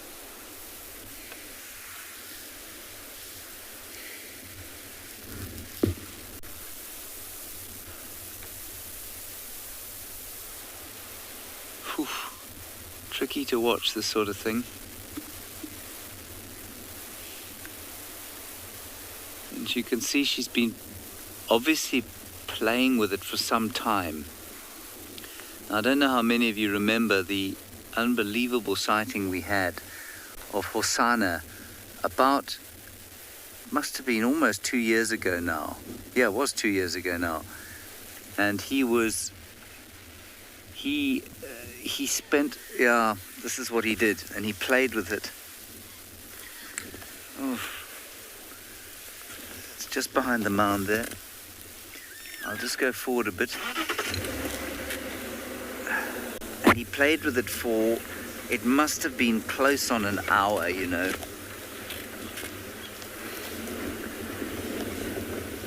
And that's what's going on here. Oh, look at that. That's an amazing shot.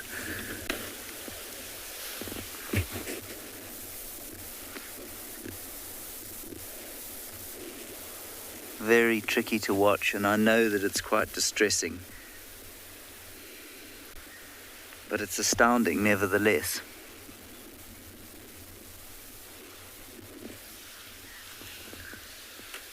She's just playing with it.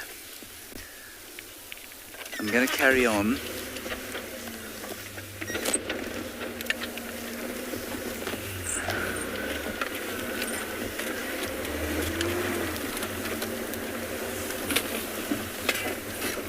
Just in front of us here. She's still not killing it.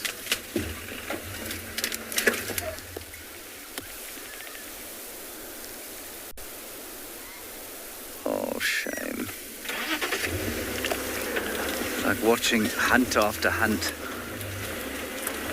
We'll try and keep our distance as much as we can, just because obviously the closer we get to the little one, whoops, watch your heads, I guess it starts to run, which causes the leopard to react again, but at the same time, maybe that'll actually just put it out of its misery faster, because the more it runs, the more likely it is that she'll eventually just kill it. There she is in front of us. Baby's running again. Sorry, everyone. Lucky to spot it when we did, actually. She was just on the road. Right here.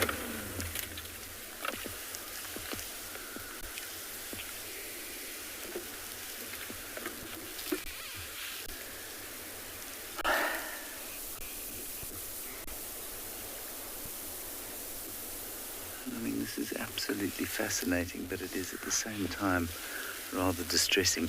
Let me just see, Khaj, what do you think? Should I try and move in behind this log? Just get a slightly better view. Now, I'm not sure if that baby feels anything right now. I suspect that there's so much adrenaline pumping through its body that it may well not feel a thing. It doesn't really bear thinking about, actually. Is that all right?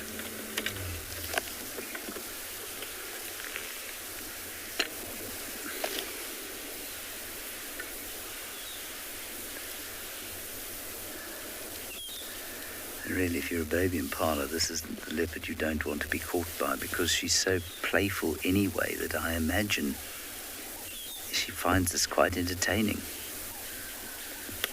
And just to emphasize to all of you who may be thinking otherwise, because sometimes what we say can be misconstrued, I don't believe she's being cruel in any way. I just think that the situation is quite cruel to watch. So I'm not blaming her at all.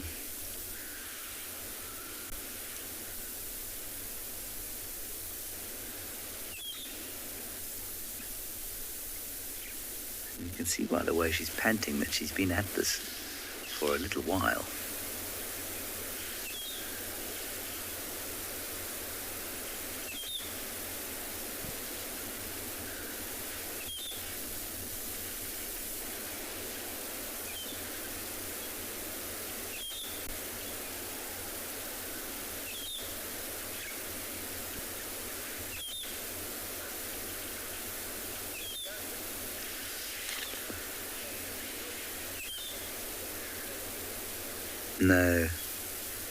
No, Reed Jones, this is not a baiting game to draw in the mother. The mother will not come anywhere near a leopard like this. They won't try and fight a leopard off. This is purely the cat's instinct to hunt and play, and it reminds me quite strongly of when we've watched lions hunting wildebeest in the Mara and not eating them. It's like the instinct to hunt and the instinct to, is separate from hunger. Now she's almost trying to make it move around a bit.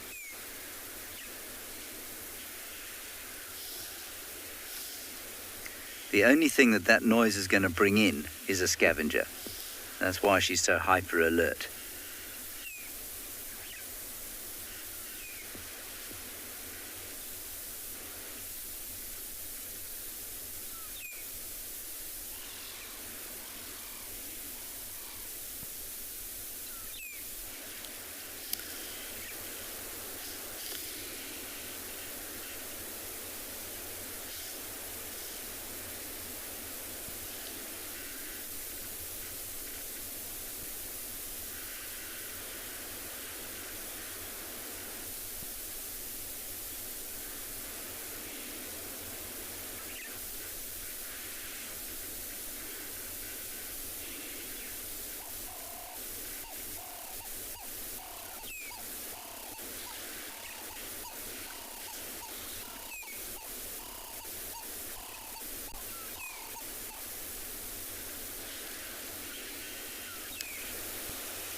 Jackie, I don't think that scavengers always steal her food. I think we've just seen it the last few times.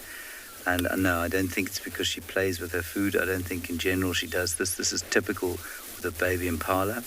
I think that the reason we've seen her lose so many kills in the last little while is that she refuses to hoist them into trees. She did eventually hoist her last steenbok though, and I think she probably finished it there. But she's not a huge hoister. She does, more than her auntie used to, but she doesn't hoist a lot. And you know, there's no reason for her not to hoist a small meal. Right, I'm going to see if we can't just sneak around this bush here and just get a slightly better view of whether that thing's dead or whether it's still alive. That Hosanna sighting I'm talking about, I remember Lauren was on training and I was on the camera, and we spent, I think we probably spent about, I don't know, a good half an hour saying, oh, I'm sure it's dead now, and then it just wasn't dead yet. I'm going to go around the other side there.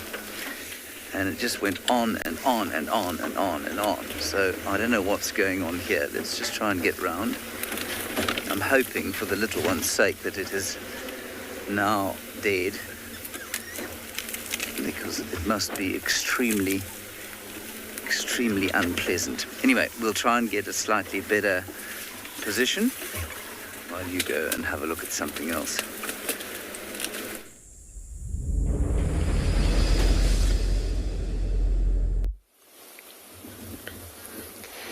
Beautiful, thanks James, well done.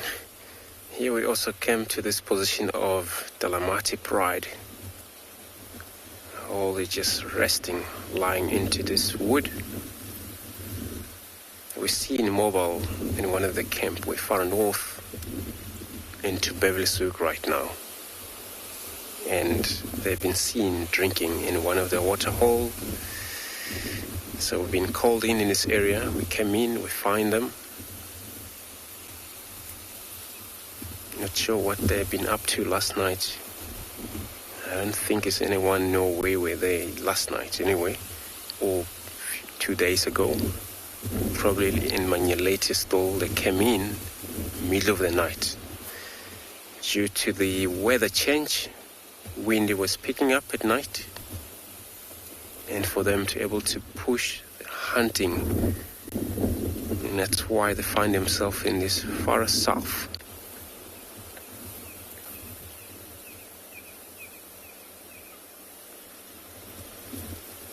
And we know for sure buffalo, they even far south of here where they are right now, by Gary Dam, which it may attract them attention to if they ever smell or heard that they around there,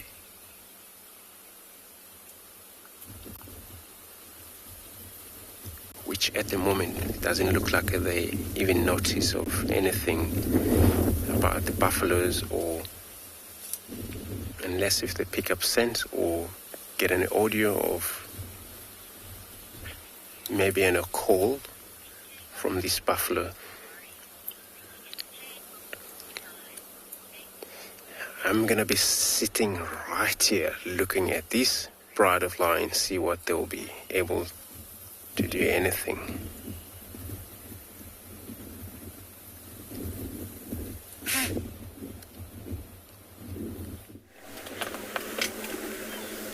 It's not dead, I'm afraid, everyone, so just in case you are a sensitive viewer, it's just behind this bush here.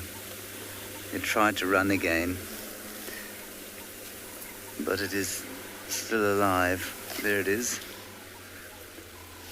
It is unbelievable how many bushes get in the way. Oh, it was still alive. Yeah, I can still see it's breathing.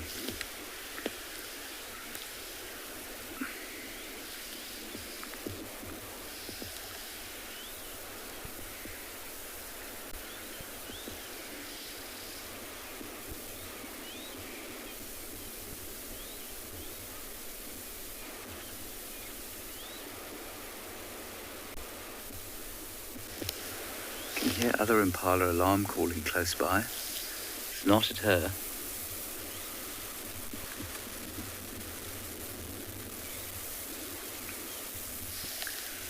Well, leopard lover, this is an adult leopard. I mean, this is her, she's 3 years old now. She's fully adult. And she's playing with her prey. So yes.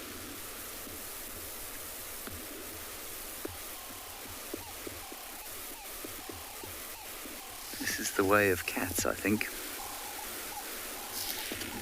Well, there's definitely a herd of impala alarming at another predator somewhere close by.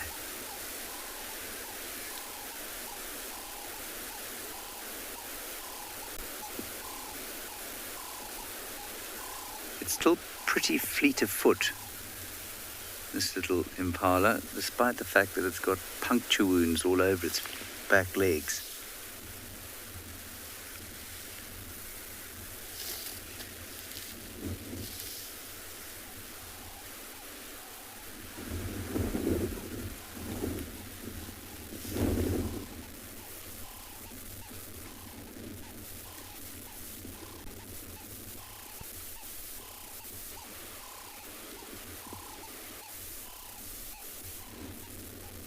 Its heads up.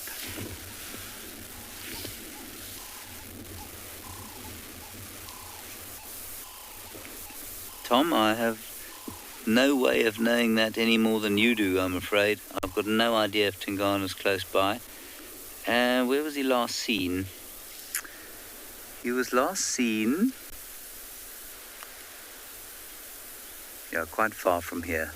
But it's, I mean, that was 3 or 4 days ago, so he could easily be in the area.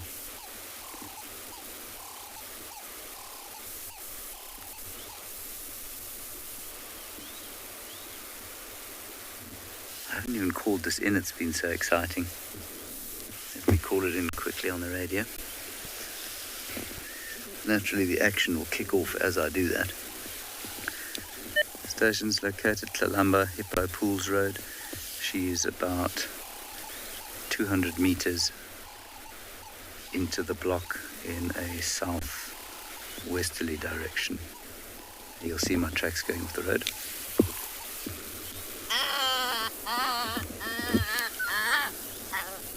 Sorry everybody, I know that's horrible.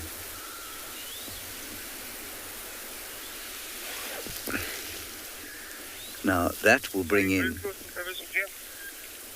yeah, FM.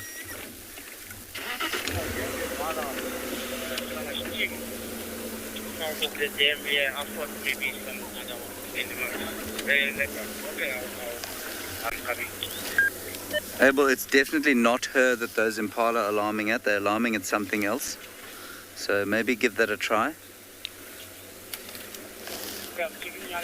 Sorry about this.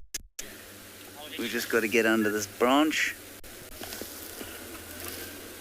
So when... All right.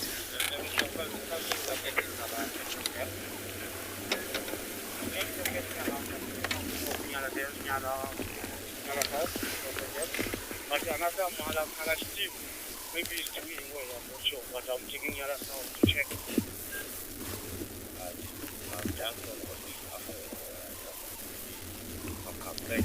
All right, so Abel, who's quite close by, is going to go and check out the other alarm calls.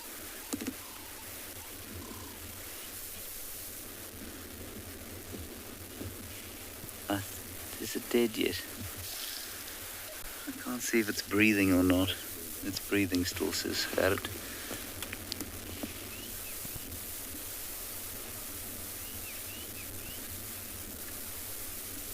Dynamic Daisy, I think they might be able to identify their offspring by cry.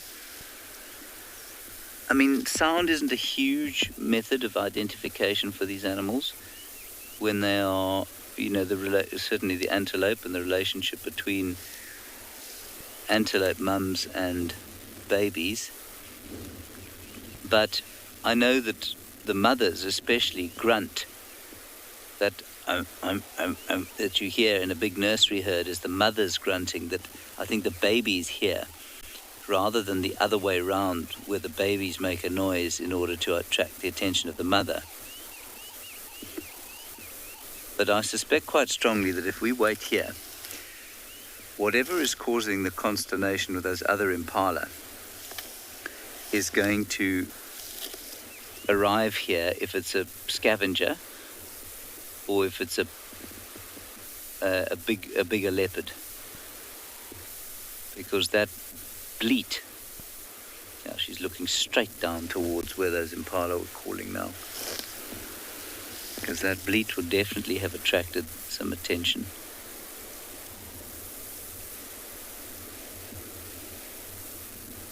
They're still going, those impala.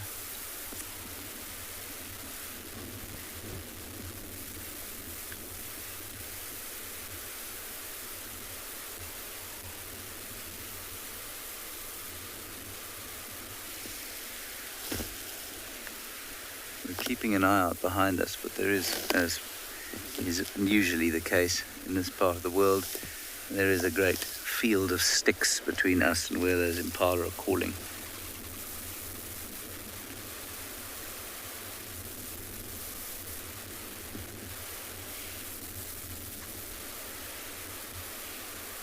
No shame, it is definitely still breathing. I can see that now.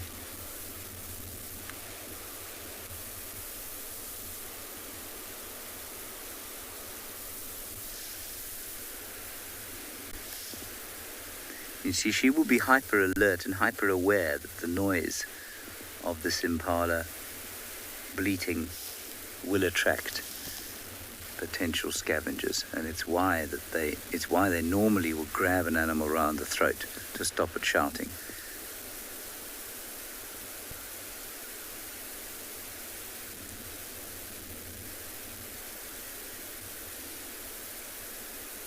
She looks pretty full, so I wonder if this wasn't an opportunistic kill. Maybe she's eaten one or two already.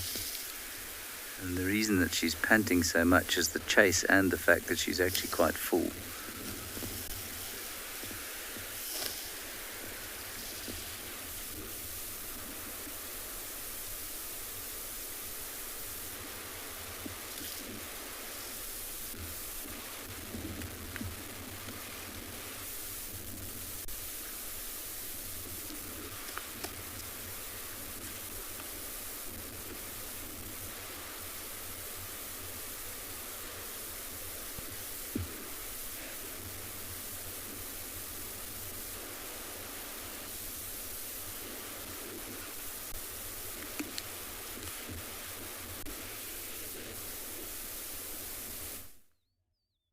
Welcome back to Ambionpinda Private Game Reserve.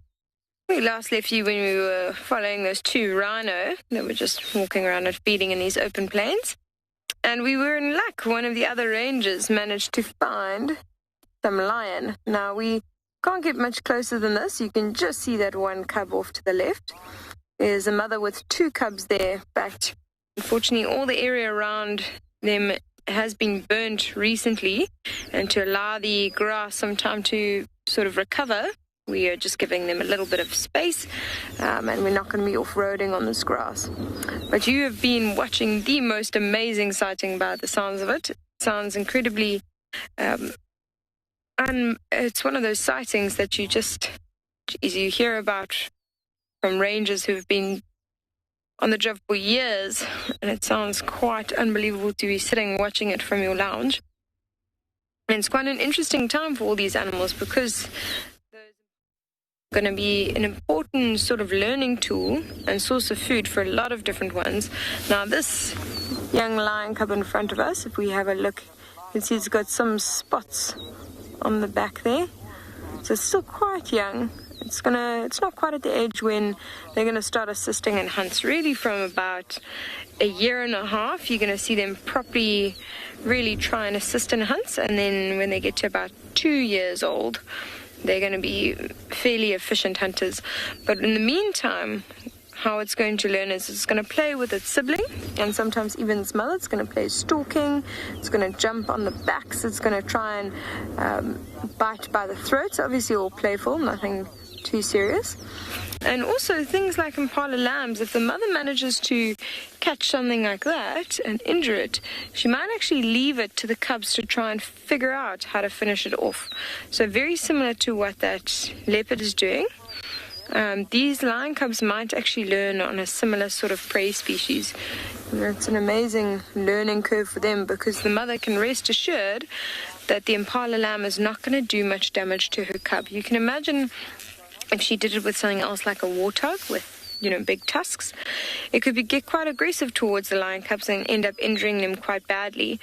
But, a small little impala lamb or an inyala lamb or something that's not going to present much danger to them would be an ideal sort of learning curve for her to provide for these young cubs. So quite ideal for them at this time of the year. In fact, they are the perfect age, and it's coincided really nicely with the impala lambing season.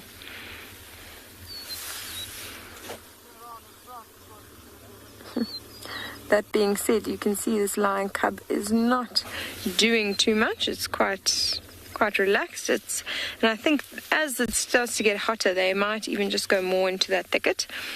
We are going to leave these lions and see if we can maybe find something else, because I don't think we're going to get a much better view for the region. Go ahead. Just excuse me on the radio, everybody. Tlalamba, Hippo Pools Road, just about 300 meters along Hippo Pools from Buffelshoek Dam. She's south of the road.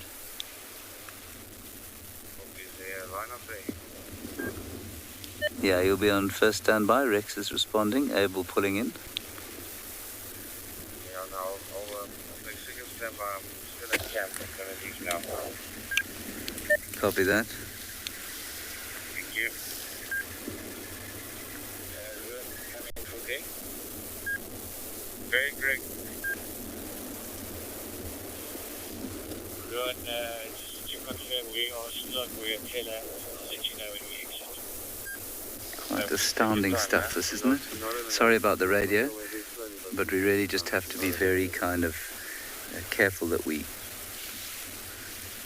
get people in and make sure that everybody gets a fair go, because everyone's fair with us.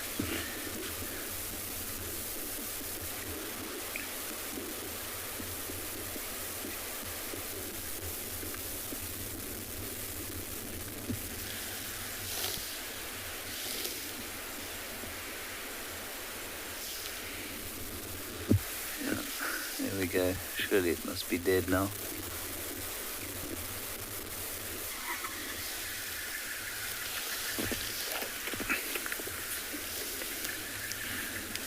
Rex, on where you now? That is the boundary east of the side, heading straight towards east. Yeah, the bush is not that thick in here. It's quite thick, but not too bad.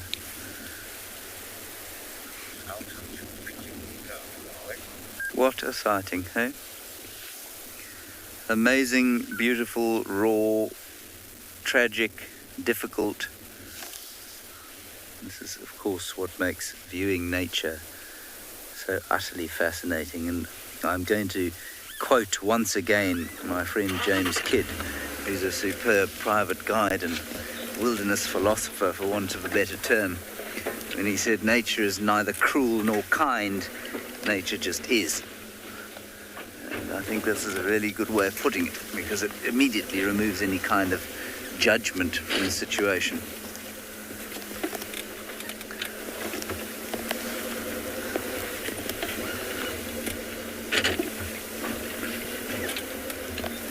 Phew. Right, we'll see if we can catch up with her.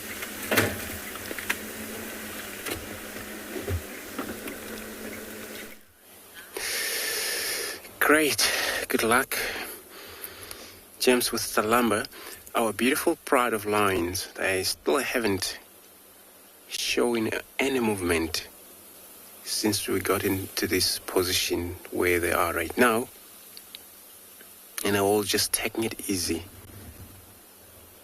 There is no plan of hunting right now, but no, they're cats. Sometimes they may be surprised by any approach, because many of time that happens where the kudus, impalas, those type of a prey species, when they forage mobile into this woodland, they're not too sure what is in front of them. And it may happen sometime they walk into this position where these lions may get attracted by their movement or their approach.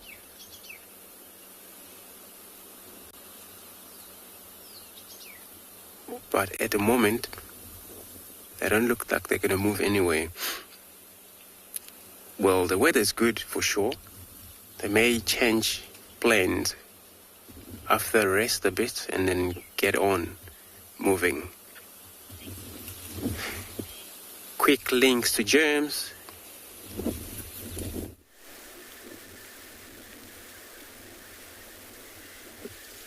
Just taken it up a tree, done exactly what I said that she probably wouldn't do, which is great. Well, I mean, it's great for her in that she'll probably be able to keep the meal. I'm just going to stay where we are for now. Well, there she goes.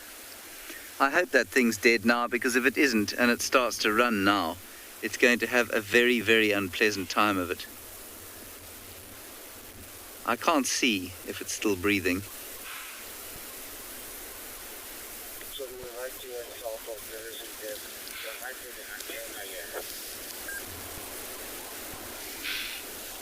Let me just shift you slightly, because this beastly bush is flashing in front of the camera. There we go.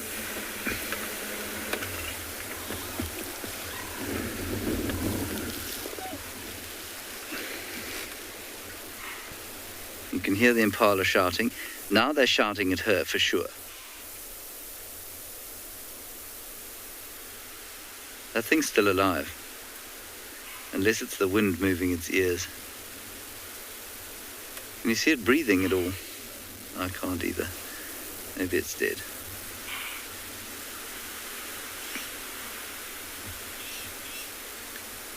Yeah, I don't see it breathing.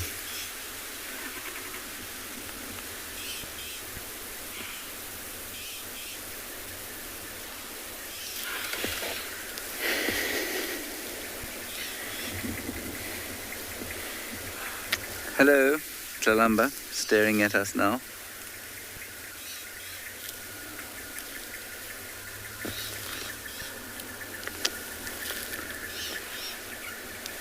Rexon, she's just at that antenna in a big marula tree there.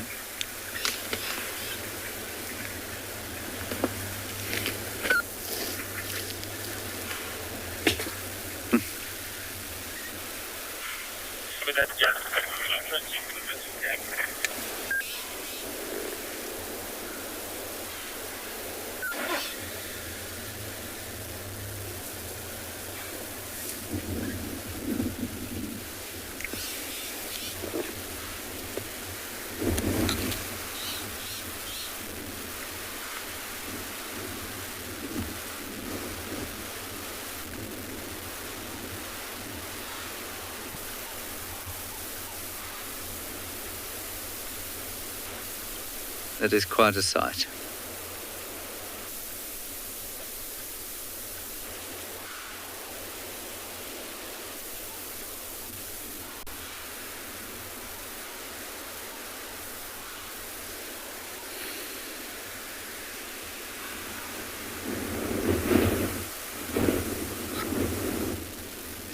It's quite a wind as well, and rather macabre.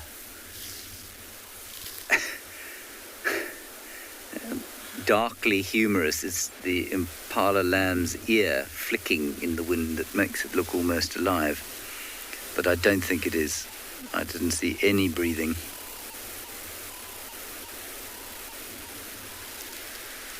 So I think it is now quite dead.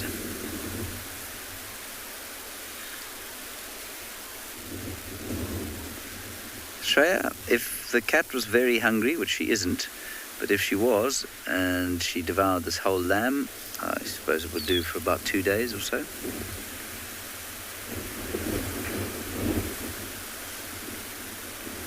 It's always a difficult question to answer, because if you think about it for yourself, you know, think about how long will a bowl of cereal last you? Well, I mean, it depends entirely on your current condition. So if you are carrying a bit extra, well, a bowl of cereal might not last to stop you being hungry for more than a couple of hours, but if you didn't eat for 4 or 5 days, you'd probably still be alive. If you were very skinny and you ate a bowl of cereal, well, you know, it would probably put on a little bit of condition that would last until you were hungry again in a couple of hours, but then if you didn't have any extra, you'd need to eat again, or it would be quite dangerous. If you see what I mean. So when you ask how long will this last them, it really does depend on a multitude of factors, as tends to be the case with most biological questions, which makes them A, interesting, and B, frustrating at the same time.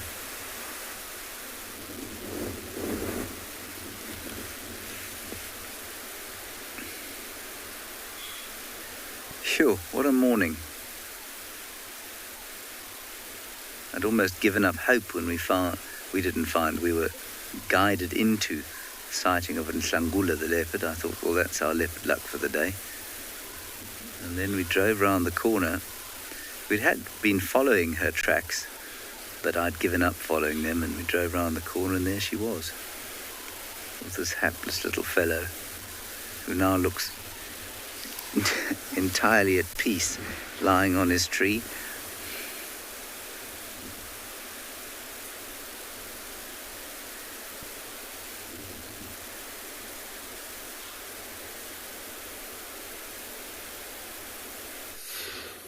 Great.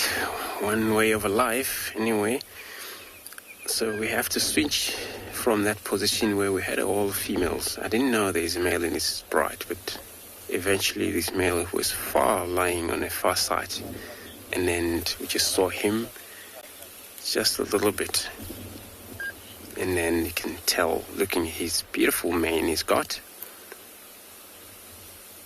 Looks like he's probably been following this bride for his own benefit whenever they kill here, because females, they tend to hunt much than the males.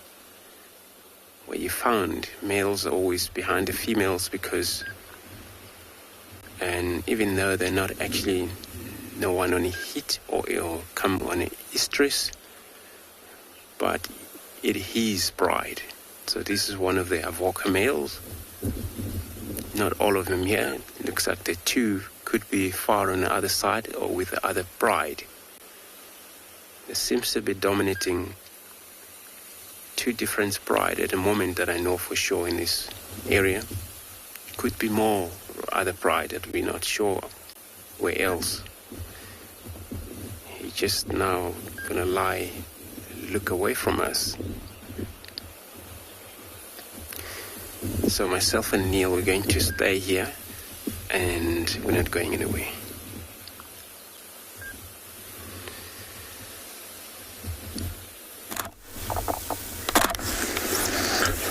From the male lion to a lioness walking on the road. Look at how elegant she is. Just that catwalk. She might be on a mission. Or lots of flies. Sorry about that.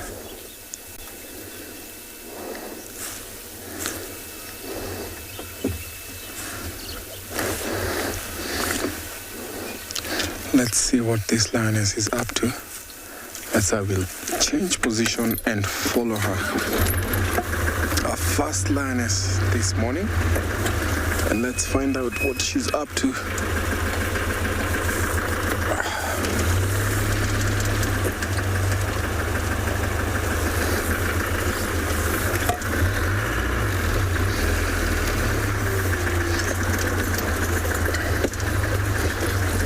She's probably spotted something. I can tell by just how she's looking.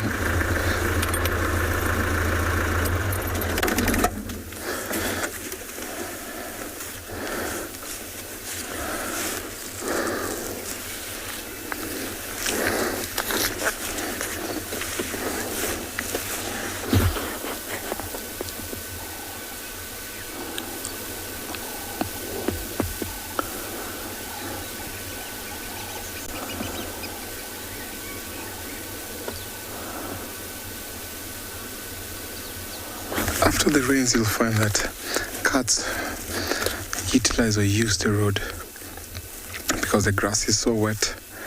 And sometimes when they're out on a mission, you find them using the road because it's much easier, much faster, especially when they've located prey.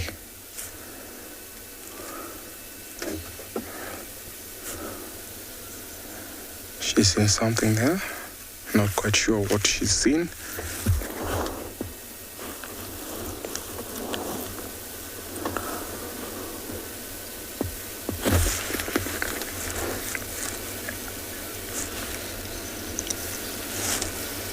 So this lioness is from the Mugora Pride, and I don't know where the rest of the Pride members are, so I'll still follow her, see what she's up to as I take you over to another live location.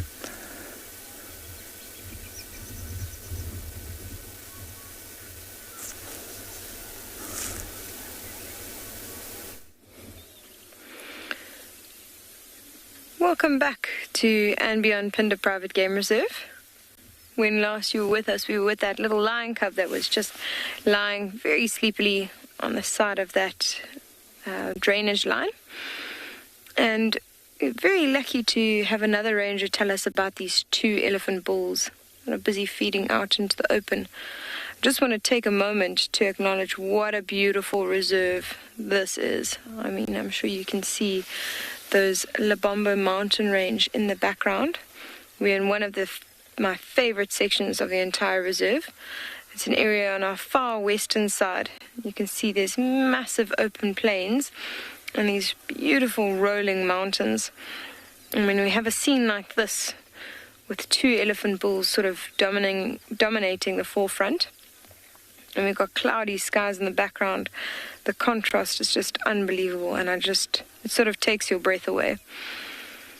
And what's quite interesting to note about these 2 elephant bulls, if you see the one on the left is missing a tusk, and then the one on the far right, difficult to see from here, but you definitely see it doesn't have a tusk on the right, and we cannot see a tusk on the left either.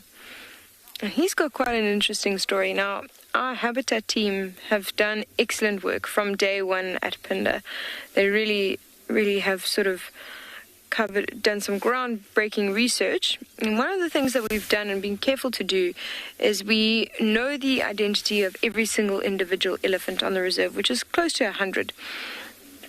And the reason why we need to do that is because we actually use contraception on them. It's a drug called PZP, which is a pig protein and acts very much like the pill that females take, female humans. But essentially you have to top up the dosage every year, and it will last for 4 years. And especially after your first dose, you have to do another one after 30 days. So that's why it's important for us to identify individuals, so that when we dart these females, we can dart them with the drug and we can continue to top them up. The huge benefit is that every female is able to still have calves. We just slow the birthing rate. And so, some will be on contraception, some will be off it, and we make sure every female has the opportunity to have her own calf.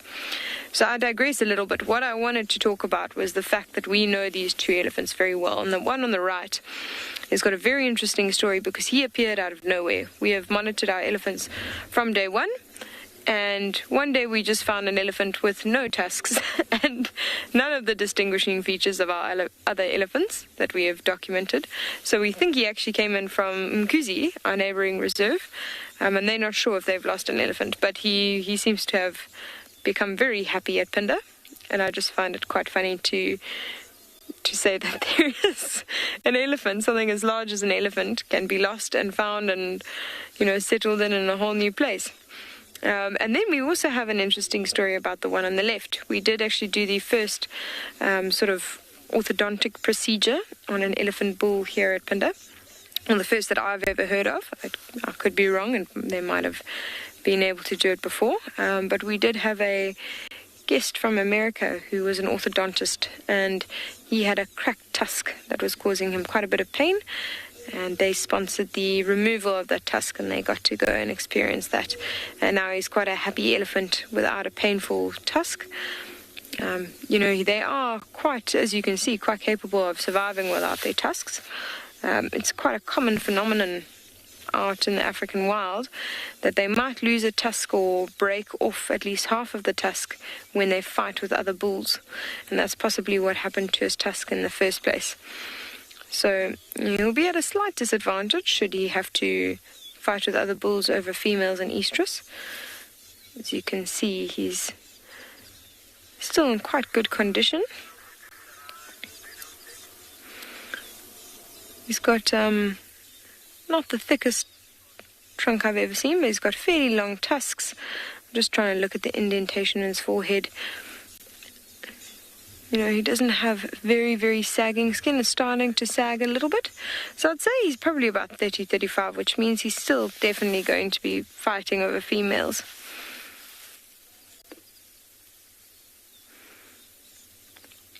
Dustin, thank you very much for your question. And yes, elephants will have multiple mating partners. They are not monogamous. So the females will travel in herds, and they will have a matriarch that looks after the whole herd. And the males, once they're about 12 to 14 years, somewhere around there, they will start to be driven out of those herds, and they will have to separate from the herd and either join up like these two have in a bachelor herd or wander around them by themselves. Then once they start to get to a breeding age, generally after about 25, they start to follow the herds when they find the scent of a female in estrus. And they will follow closely behind, and that's when you can see sometimes males will fight over the females if they both want to mate with the same one. But the lucky male will actually be able to sort of entice the female into mating. He will have to follow up behind her, and if she's receptive to his courting, she will actually hang back from the rest of the herd, and then they will mate. But she can mate with a few other males during the time that she's in estrus, and males can also mate with other females if there are a few more females that are in estrus. And over the course of their life, they will all mate with many different males and many different females. So a very good question, Dustin. And that is one of the ways that they ensure genetic diversity within the herds and within the populations, which you can imagine is very important in a place like Pinda, because we do actually have a fence around the reserve. So we are not as open a system as we'd like, not compared to Asabi Sands or Kruger Park.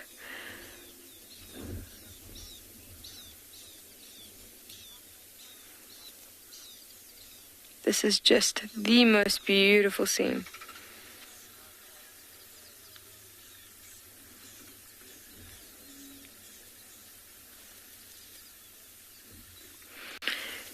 The Foxman, thank you for your question. And again, very, very good question.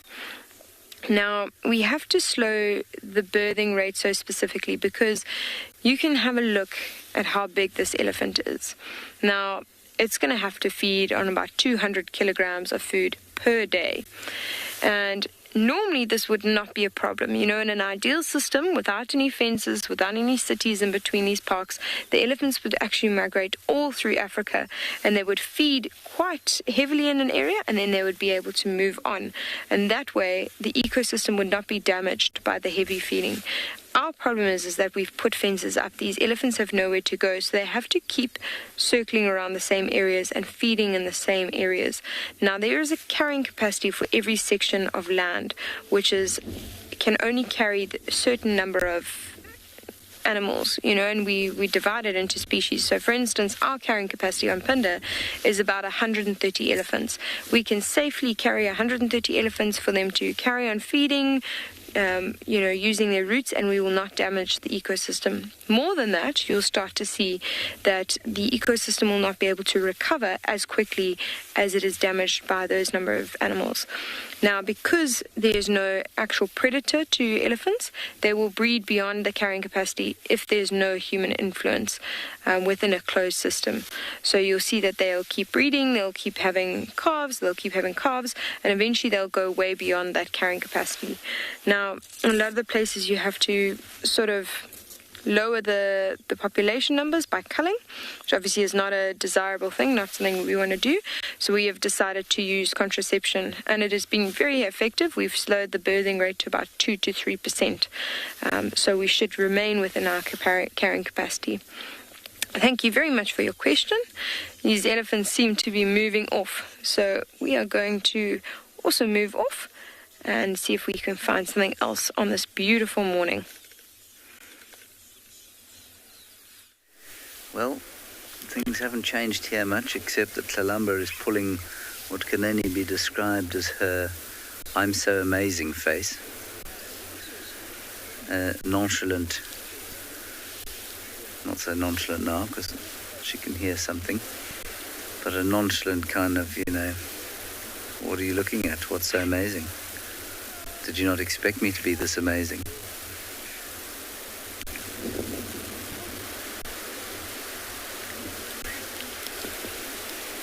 And now?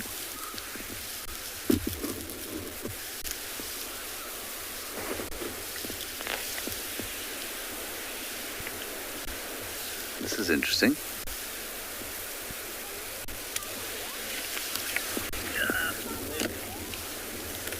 Let's just wait here. Oh, there's an impala. I wonder if there's not another baby impala there that she spotted. I think they've seen her though.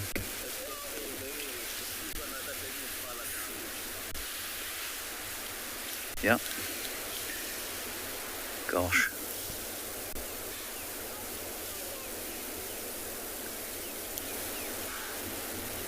Oh, she's sneaking away.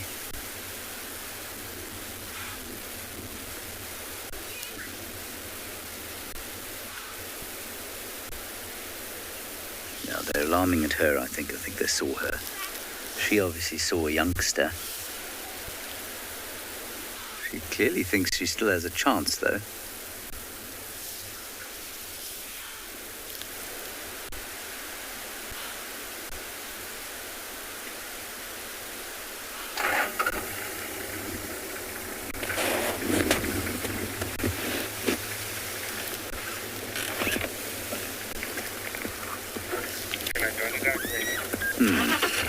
Let's go around and see. Yeah, go in. She's just gone down the tree behind the termite mound here.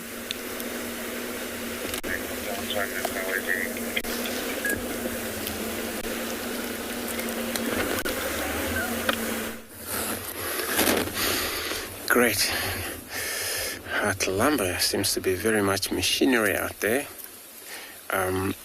Here, we just kind of like visit the male there, but he just went flat, and we came back to the bride. And also does the same thing,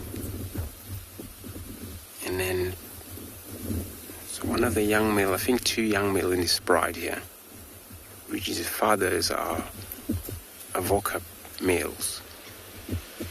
And they're so beautiful with this. What I saw, one was up with a little bit of a mane, started to develop already. It looks like they're getting into kind of a stage where, and they're anything from 4 years, 5 years, the father will probably gonna no longer need them in this bride. But they're so lucky that they still accept it. Only the female, they will have so much privilege to stay with their mother. No need for them to push it off. Only young males, those are when they're grown up, for sure they need to move off. Otherwise, they will give problem to their father. Otherwise, they'll try and interbreed, which is not good. So it's good when they move off, be independent, trying to win their own territory, win the pride somewhere else. That will work better when there are 2 of them. Sometimes they would have a good stand, a chance to able to fight and win the battle wherever they're going. And if it's only one male, it's going to be very tough for him. You find wherever he goes, it's already a lot of more than one males, and then he won't take chances against those. So he's more likely to move around on his own. Tough for him to able to feed, because then it doesn't really work for single lioness or single line to able to make it always possible for them to kill quite often. Stay hungry quite sometimes, or get skinny sometimes.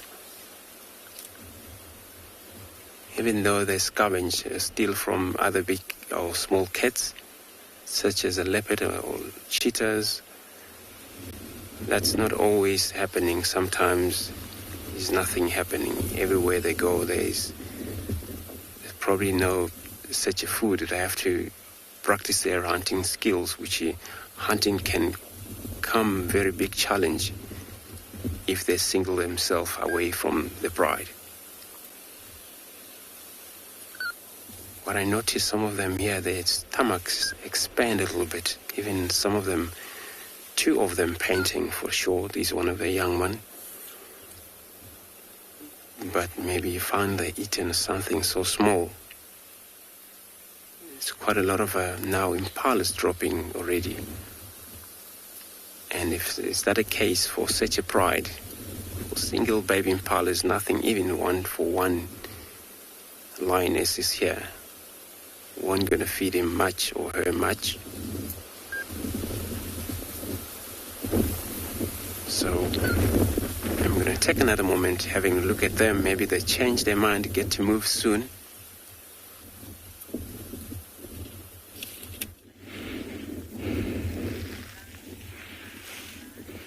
Welcome back to Tswalo Kalahari. Look what we found. Cory busted feather. And as you would know, your Cory busted is known as a royal bird.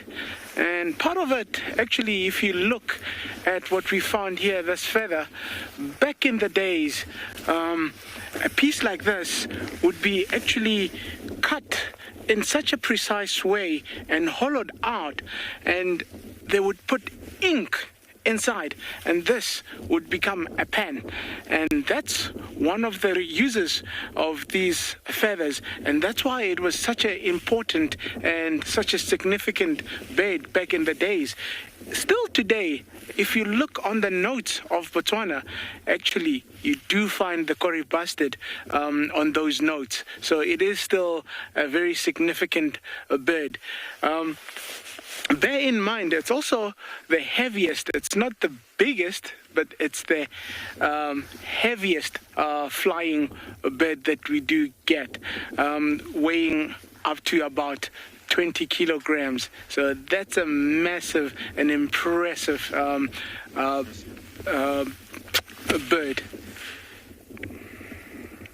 There we go.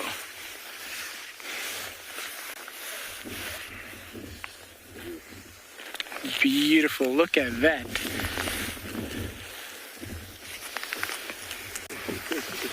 Beautiful, guys. I'm going to leave you with that thought, taking you over to another very beautiful property elsewhere in Africa. Well, from curry-busted feathers to elephants and lions. This big bull elephant just came, went past me, and now he's casually and elephantly walking away from us. At some stage, I thought he was going to go and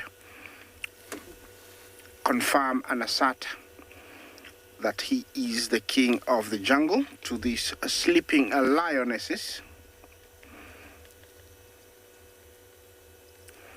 But it looks like he didn't sniff them, he didn't smell them, and so he's proceeding on his way.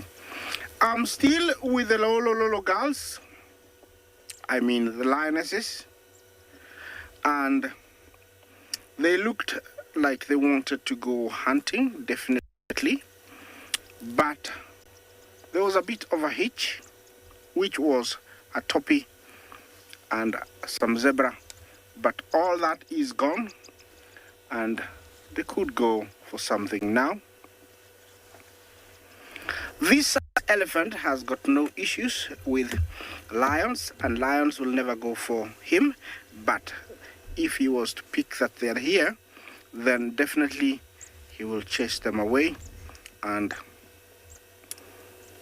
it is, true and also evident that they can do nothing about it. They will just leave. There's a bit of a mirage. I hope you see it over there. It's warming up, but it's not as warm.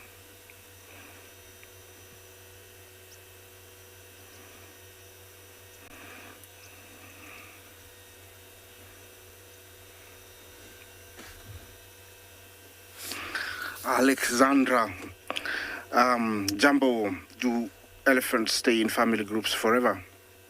No. And especially males. Males start showing signs of maturity from the age of around, 7 onwards. By the time they're 15, they're fully independent, and they split off from the main herd and wander around just like this guy is doing. Where there's no man who is interested in this beautiful beast, they roam free and they have no other threats when they reach this size. But if it's a female that's born, it might stick with the maternal herd forever. Some areas, when the herd becomes too big, related sisters will split and head different ways with a few members of the family. Don't ask me how, but I think it's just a mother and her calves. They move one way, and then the other one moves the other way, and whoever wants to follow, they follow. Every now and then, every couple of months, every couple of years, every couple of months when there is a good season, they will come back together and form a big extended family group.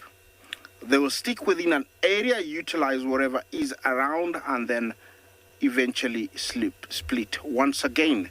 So Alexandra, it is evident bulls don't stay together forever with a maternal family, but females do, but somehow they split if the pride becomes too, the herd becomes too big.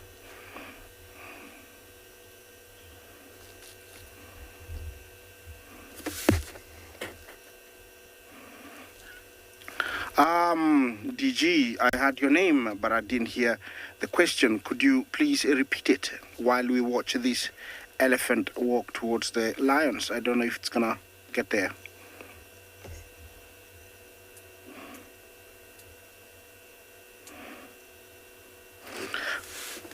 DG, is it common for male elephants to be on their own? Yes. Okay, I think he has picked up the scent of these two girls, and he's gonna assert his dominance in these plains, the raised head, and also, yeah, there we go. Where are they? I don't see the lions.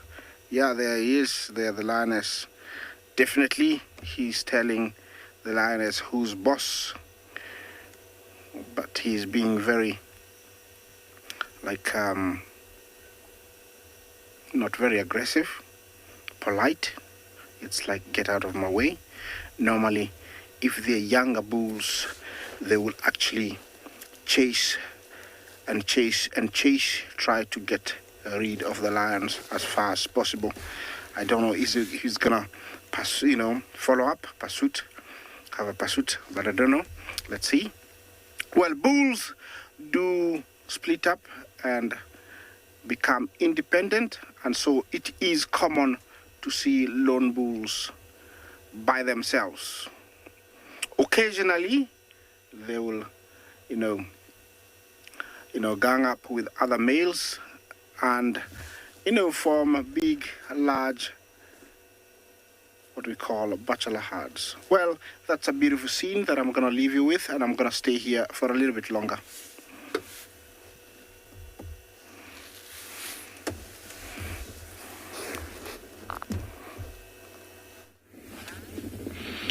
Tswalo living to its name. New life at Tswalo. We've got some gemsbok here with young ones just coming out there. More to the left, David. Just gone behind. But it's actually a very interesting concept to see these young gemsbok. They almost don't look like a gemsbok. They look... I'm going to try and move a little bit forward. They're not playing along. There we go. Just gone behind the bush there. They actually look... From a distance, one could mistake them for something like a hyena or so. The slopey back, the brown on them, but they're not really playing along, just being shy. Let's see, Mom might move a little bit to the side there, and we might get a glimpse. Just stick with us a little bit. There we go. It's gonna come out just there. I mean, look at that.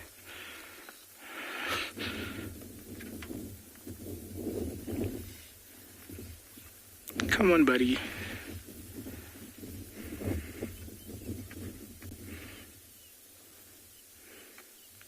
There we go.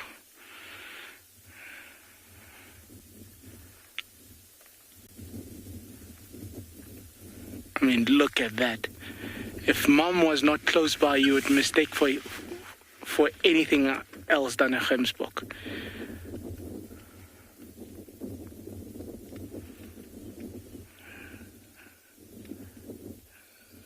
A little bit inquisitive now that he realizes he's not in the open and seeing us direct.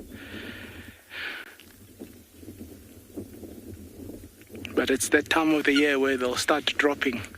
And obviously, with the youngsters being dropped at this time, it means there's an abundance of food for predators, because then that's easy prey for these predators. Your cheetah would go for these guys, hyenas would go for these guys. So everything just starts going for that. And that's why they'll also try drop at a time with the whole herd dropping at once, just so that survival is a little bit better for the whole herd.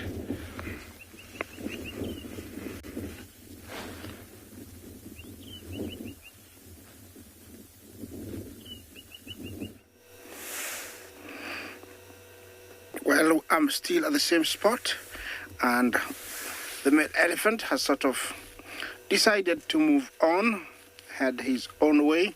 I can't blame him. There is nothing much he can do. He cannot catch a lioness. So it is good for him to continue. The mirage is intensifying, so it means getting hotter, and actually it is. My lioness is getting much more alert. I don't know if she's gonna go and find some breakfast. Maybe she won't leave this spot, go to a shady spot.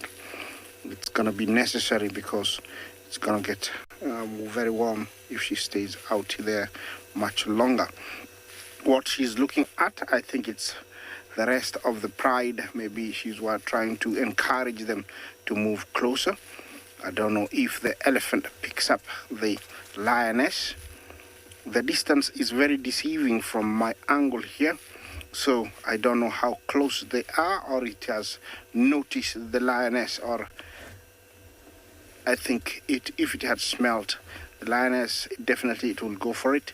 Remember, elephants have got very poor eyesight, and unless something moves at a distance of about 20 meters, then it doesn't see, but it can pick up any noises very quickly, and also can pick up any smell at around 1 mile quite easily. They have very good sense of smell. It's amazing. You'd think they're just having a discussion there. You'd think they're very close, but I think there is enough of a distance. I think he's gone back to that, going towards that lioness and tell her away.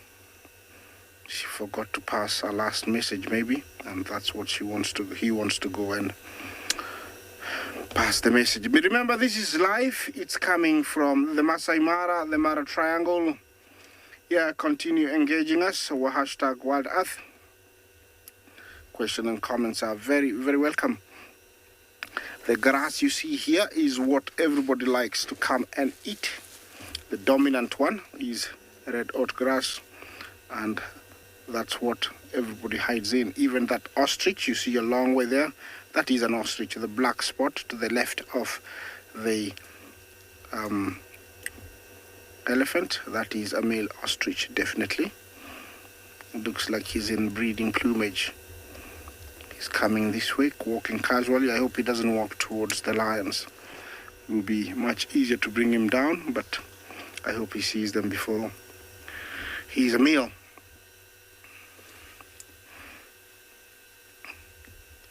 Yeah, this long grass can hide a lot of things. A lot of things. Mostly cats, and they can blend in really well.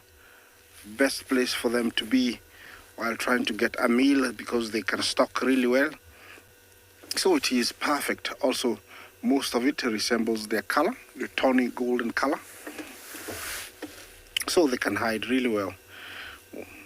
See that lioness, it started walking, I don't know where to, heading away, trying to distance itself as much as possible from the elephant. It looks like also it's part of the hunting strategy. Fanning out and maybe gonna flank it from the right hand side, while this other lioness ambushes it from this side. But I don't know if it's the beginning of the hunt. Has she left or she's still there?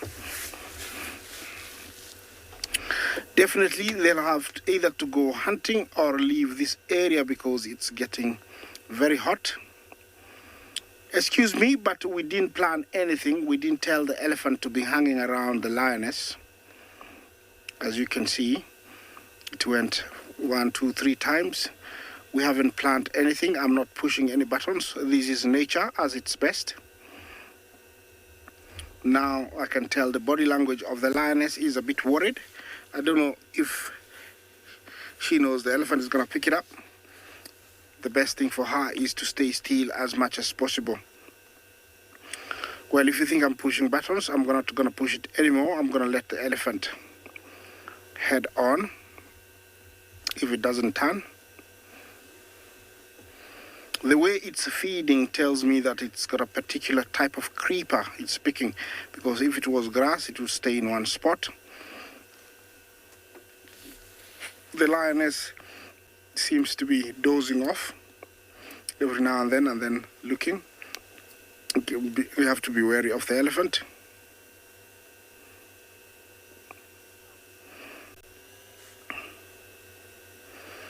Yeah, she's very, very worried, the lioness. Anytime the wind might change or the elephant might get a whiff. Okay, I'll let you enjoy that for a little bit as the elephant heads away.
Well, that's a beautiful scene. Enjoy it a little bit more as we take it to another live location.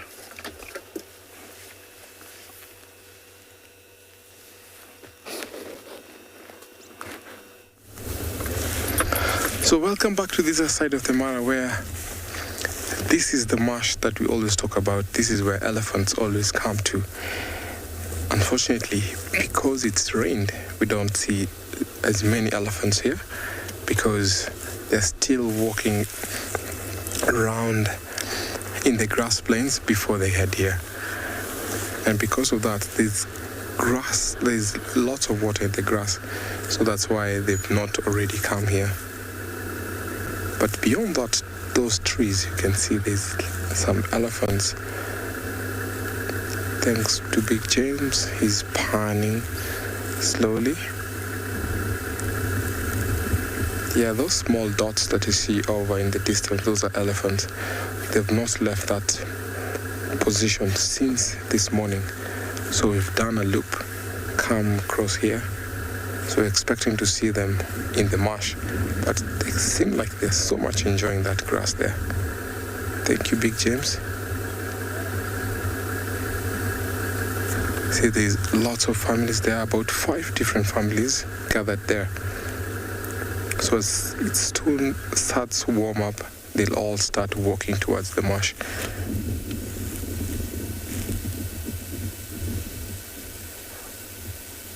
Very, very beautiful scenery, very, very colorful. You can see the grass is slowly turning to green from dark brown, golden color. So we just begin having the short rains, the November-December rains, and that is what sometimes prompts lots of animals to come to this area because of the lush green and the rains.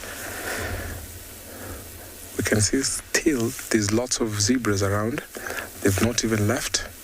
So unfortunately the wildebeest have left over going to Tanzania, but we still have the remaining herds of zebra that will still follow them slowly. Beautiful Ololo escarpment there.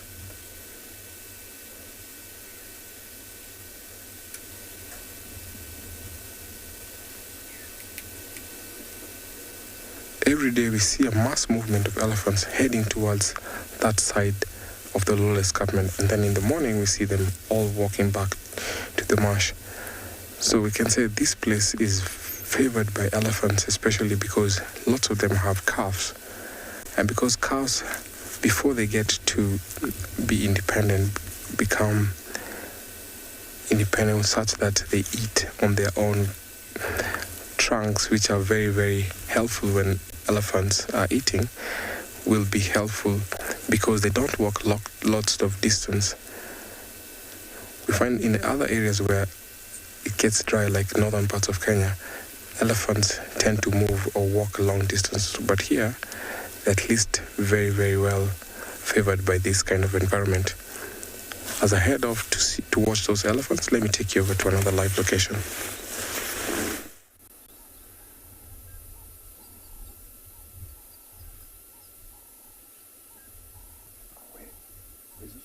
Okay, we'll find it now. Is it in the nest? Oh, it just came out of the nest. No way. We'll have to wait and see if it comes back.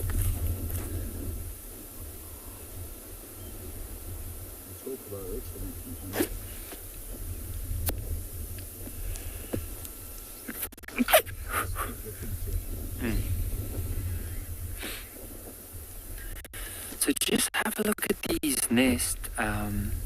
The wind is blowing quite hard, but these nests belongs to what's known as a red-headed weaver. Now, we had one of them sitting in the back of this branch with an insect in its mouth, and it actually went into that nest off to the right.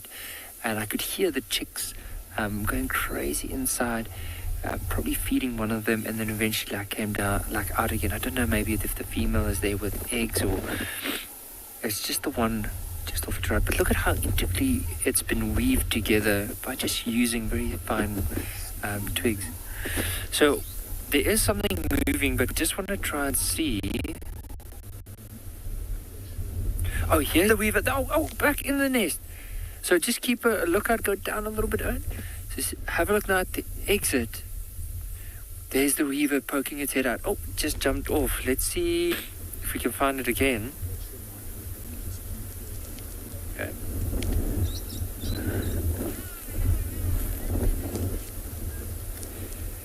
So let's see if we can see it again. It is such a beautiful bird to see. It has this bright red head and neck.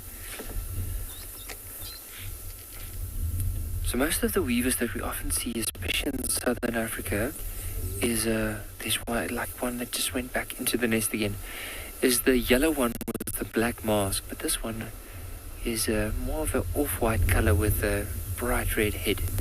The wind's not making it too easy to try and focus on this nest.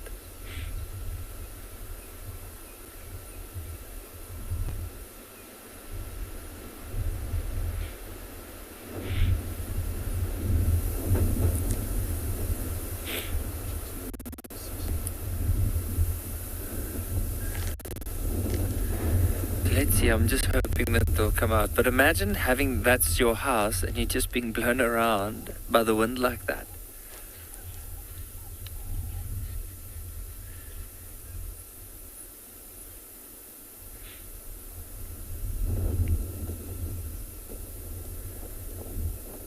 Good luck, Nick. We have decided to leave the Pride of Lions since there's nothing there happening. Thought we were going to find anything else around here, and we come across this whole bunch of vultures perched in this very dry tree. Then I'm not sure what happened here. There's impala on the ground as well, so they don't seem very threatened, these impalas. So it could be that sometimes vulture, even though there's something that died, it sometimes sits far from that scene. You know, when I'm looking at these dry trees, which they prefer dry tree like that. So you find, even though there's something, won't find out very soon. But we're going to take time, look around here, see if there is something that died. But I'm sure that there would be something that they know around here. They came for a reason, for sure. Can't be more than 5 vultures in the same place without no reason. Looking at the, temperature for today, most, these bird of, vultures or bird of prey, they don't really want to fly around when it's cloudy because it's a waste of time. So this is what makes me now think that, it could be something that it's around here that attract this bird to be all grouped up. They have a very good sense of smell as well. So they can smell something miles away and all fly right into that direction.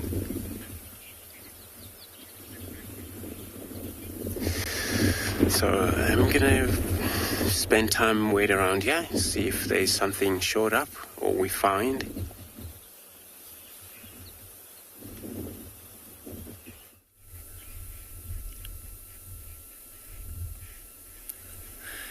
So we managed to get that red-headed weaver. You'll see it just in the back of this thorn tree.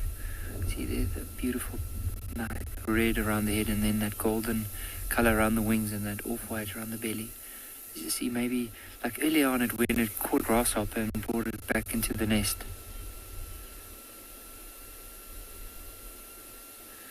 Just jumped off, so now we're going to try and see if we can find it again. It might have just jumped to the ground.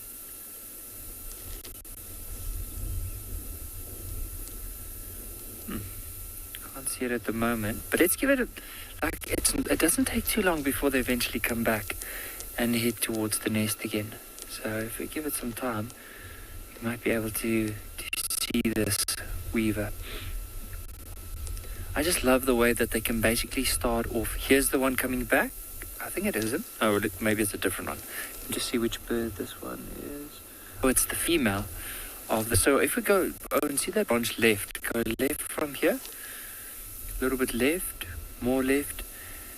Now there, if you go closer towards the branch and more left, there's one right there. Now that looks like the female, because you can see she doesn't have that very prominent red head as comparison to the male.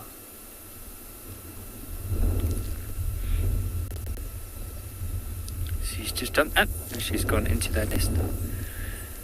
And it's so quick. Imagine, like, for this weaver, like I mentioned earlier, to start off with a single blade of grass, or maybe even like a small stick, and to be able to intricately weave it around the branch and then weave it from there. And it's so strong without using any other materials that even though the wind is blowing like this, there's no way that it will like fall from there.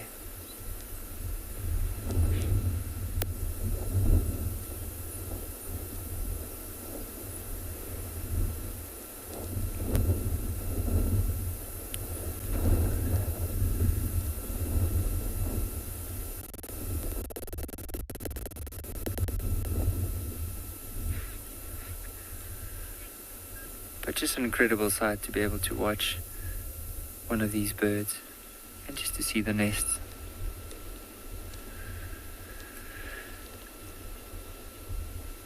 Good luck, Nick.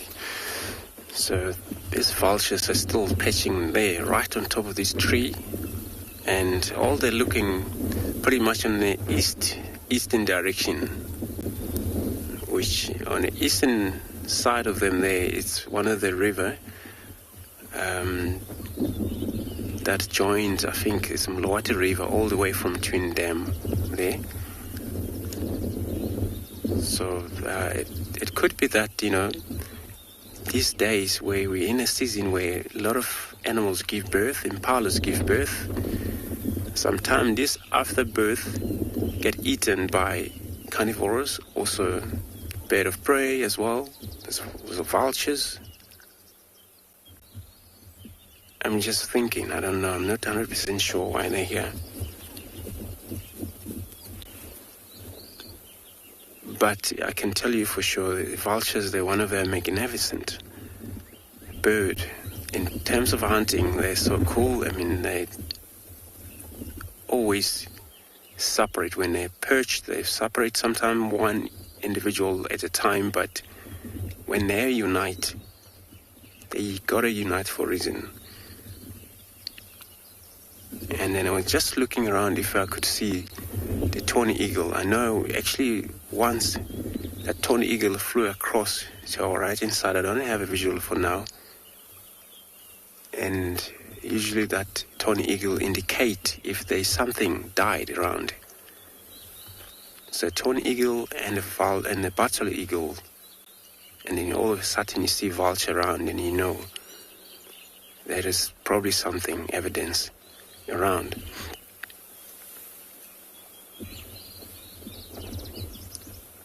I know we just left the Pride of Lions, which when I look at the two younger one there, they look like a little bit of their tummies expand a bit, but you know, they looks like came from then the north, which we're now south. And then we even haven't yet reached the Kari Dam where the herd of buffalo was seen. So I wouldn't think that it was all about that maybe one of the young buffalo get killed or eaten. No, maybe not. But definitely, you know, they're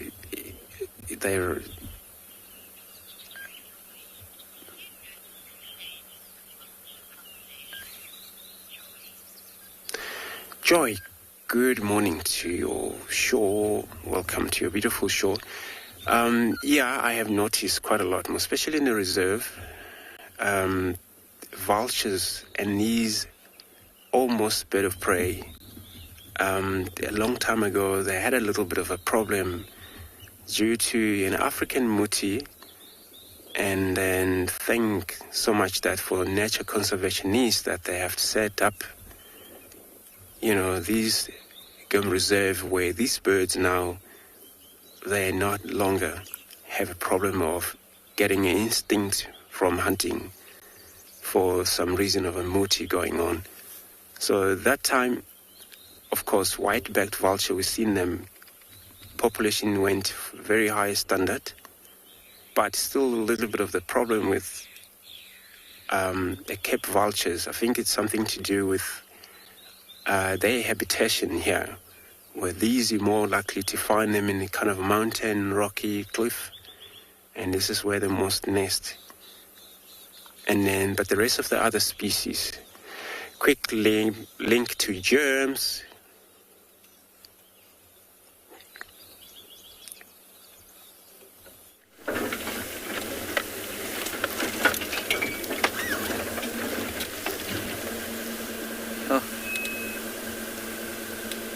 Carry on round. We've had an unbelievably lucky drive, everybody. There is Tingana, the male leopard, nowhere near the kill. He'll come through a nice gap over here. Just magnificent. I'm not sure if you can hear me. Anyway, I'm talking.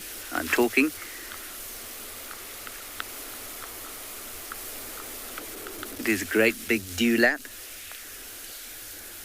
That's very special. So, he's nowhere near where Tlalamba is.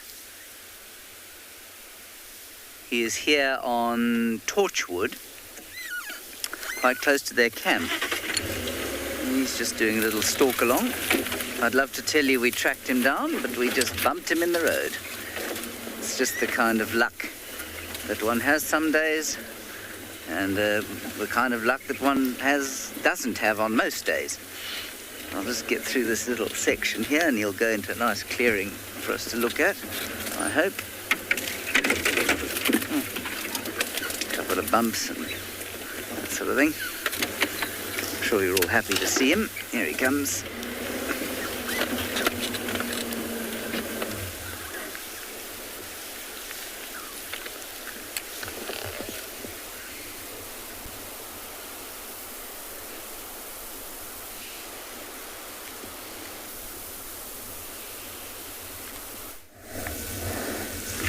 What a day with leopard. Thank you, James, for such nice leopard sighting.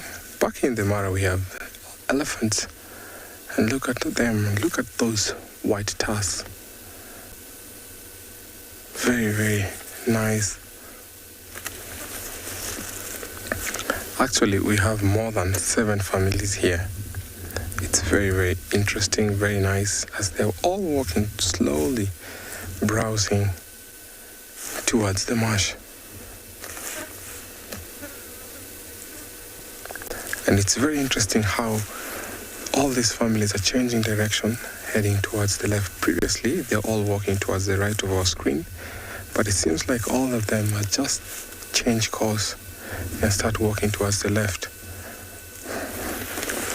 Probably maybe it is good forage towards where they're heading, and these matriarchs know after the rains where they'll all have a good feeding area.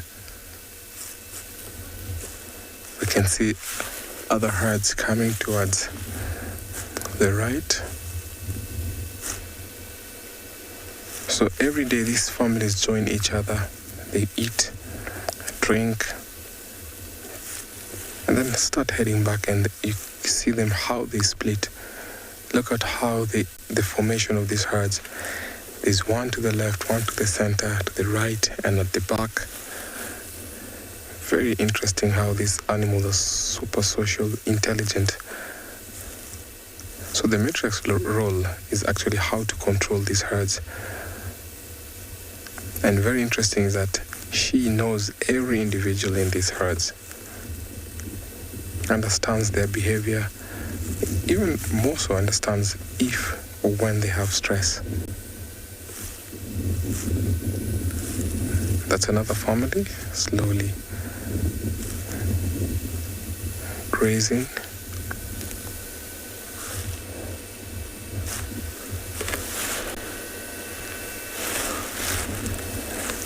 There's a youngster there, not quite capable of eating with the trunk.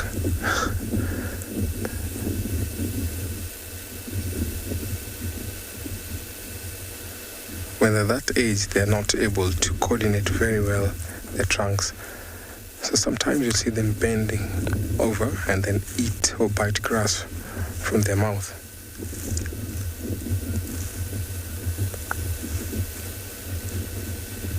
They start getting coordination when they're about 2.5, almost 3.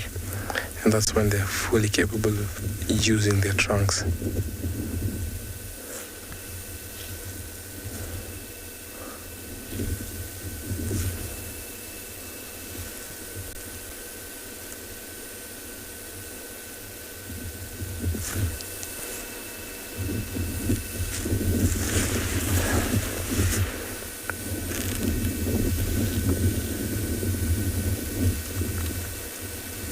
From watching these herds, I can tell you we have more than 300 elephants here.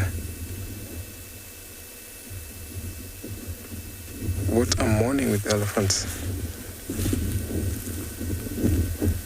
Okay, that's a different herd there.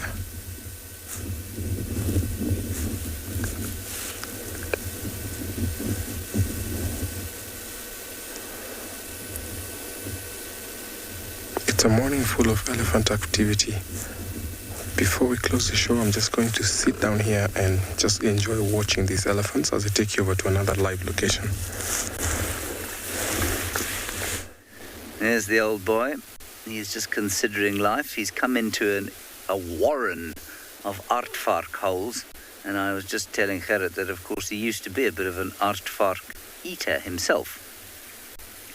And I was also reminded of the fact that, you know, we've kind of talked about him as an oldish leopard for a long time now, but when I first met him, he was only 8.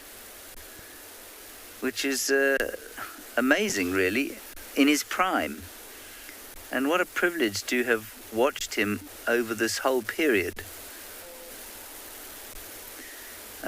He's really, he's not being very cooperative right now. Let me back up very slightly. We'll just go very slowly back and see if we can't get a little bit more of him. Not really. But I can't drive in there because there are so many holes.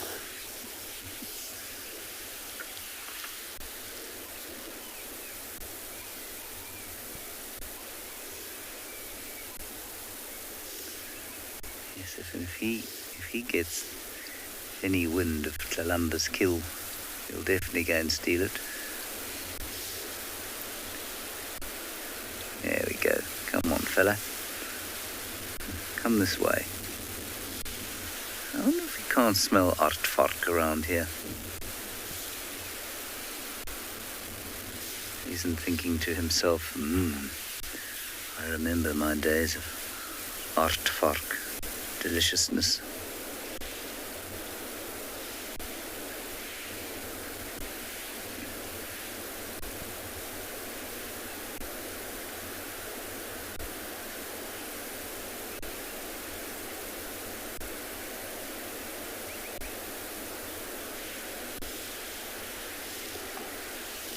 Yes, they most certainly will start to hunt slower and smaller prey, Luna, as they lose athleticism and as their bodies just slowly start to age. This guy, sorry, that's really bad of me. Let me move, oh, that's right. Let me go slightly forward. This chap has always, in my opinion, and I might be quite wrong here, but this is just kind of the impression I've had of him, has always been a bit of a considered fellow. I don't know that he's ever truly been overzealous and taken unnecessary risks on kills. So for a long time now, we've seen him as a scavenger. And I think his last warthog, the last warthog he killed was many, many years ago, I think. And I think I've noticed with Thandi also, you'd probably most likely find that she'll steer clear of the bigger things. Like, she'll still take an adult male impala every so often, but less.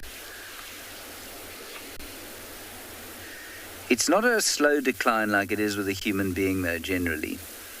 You know, often with a human being, well, usually with a human being, from age 36 to 40, you'll lose speed. You can still put on muscle, but then once you say you turn 55, 60, you're going to start to lose muscle mass slowly and become less and less physically capable. It doesn't happen like that with these cats. They tend to remain... There's a slight decline, and then when they really age, it happens really fast.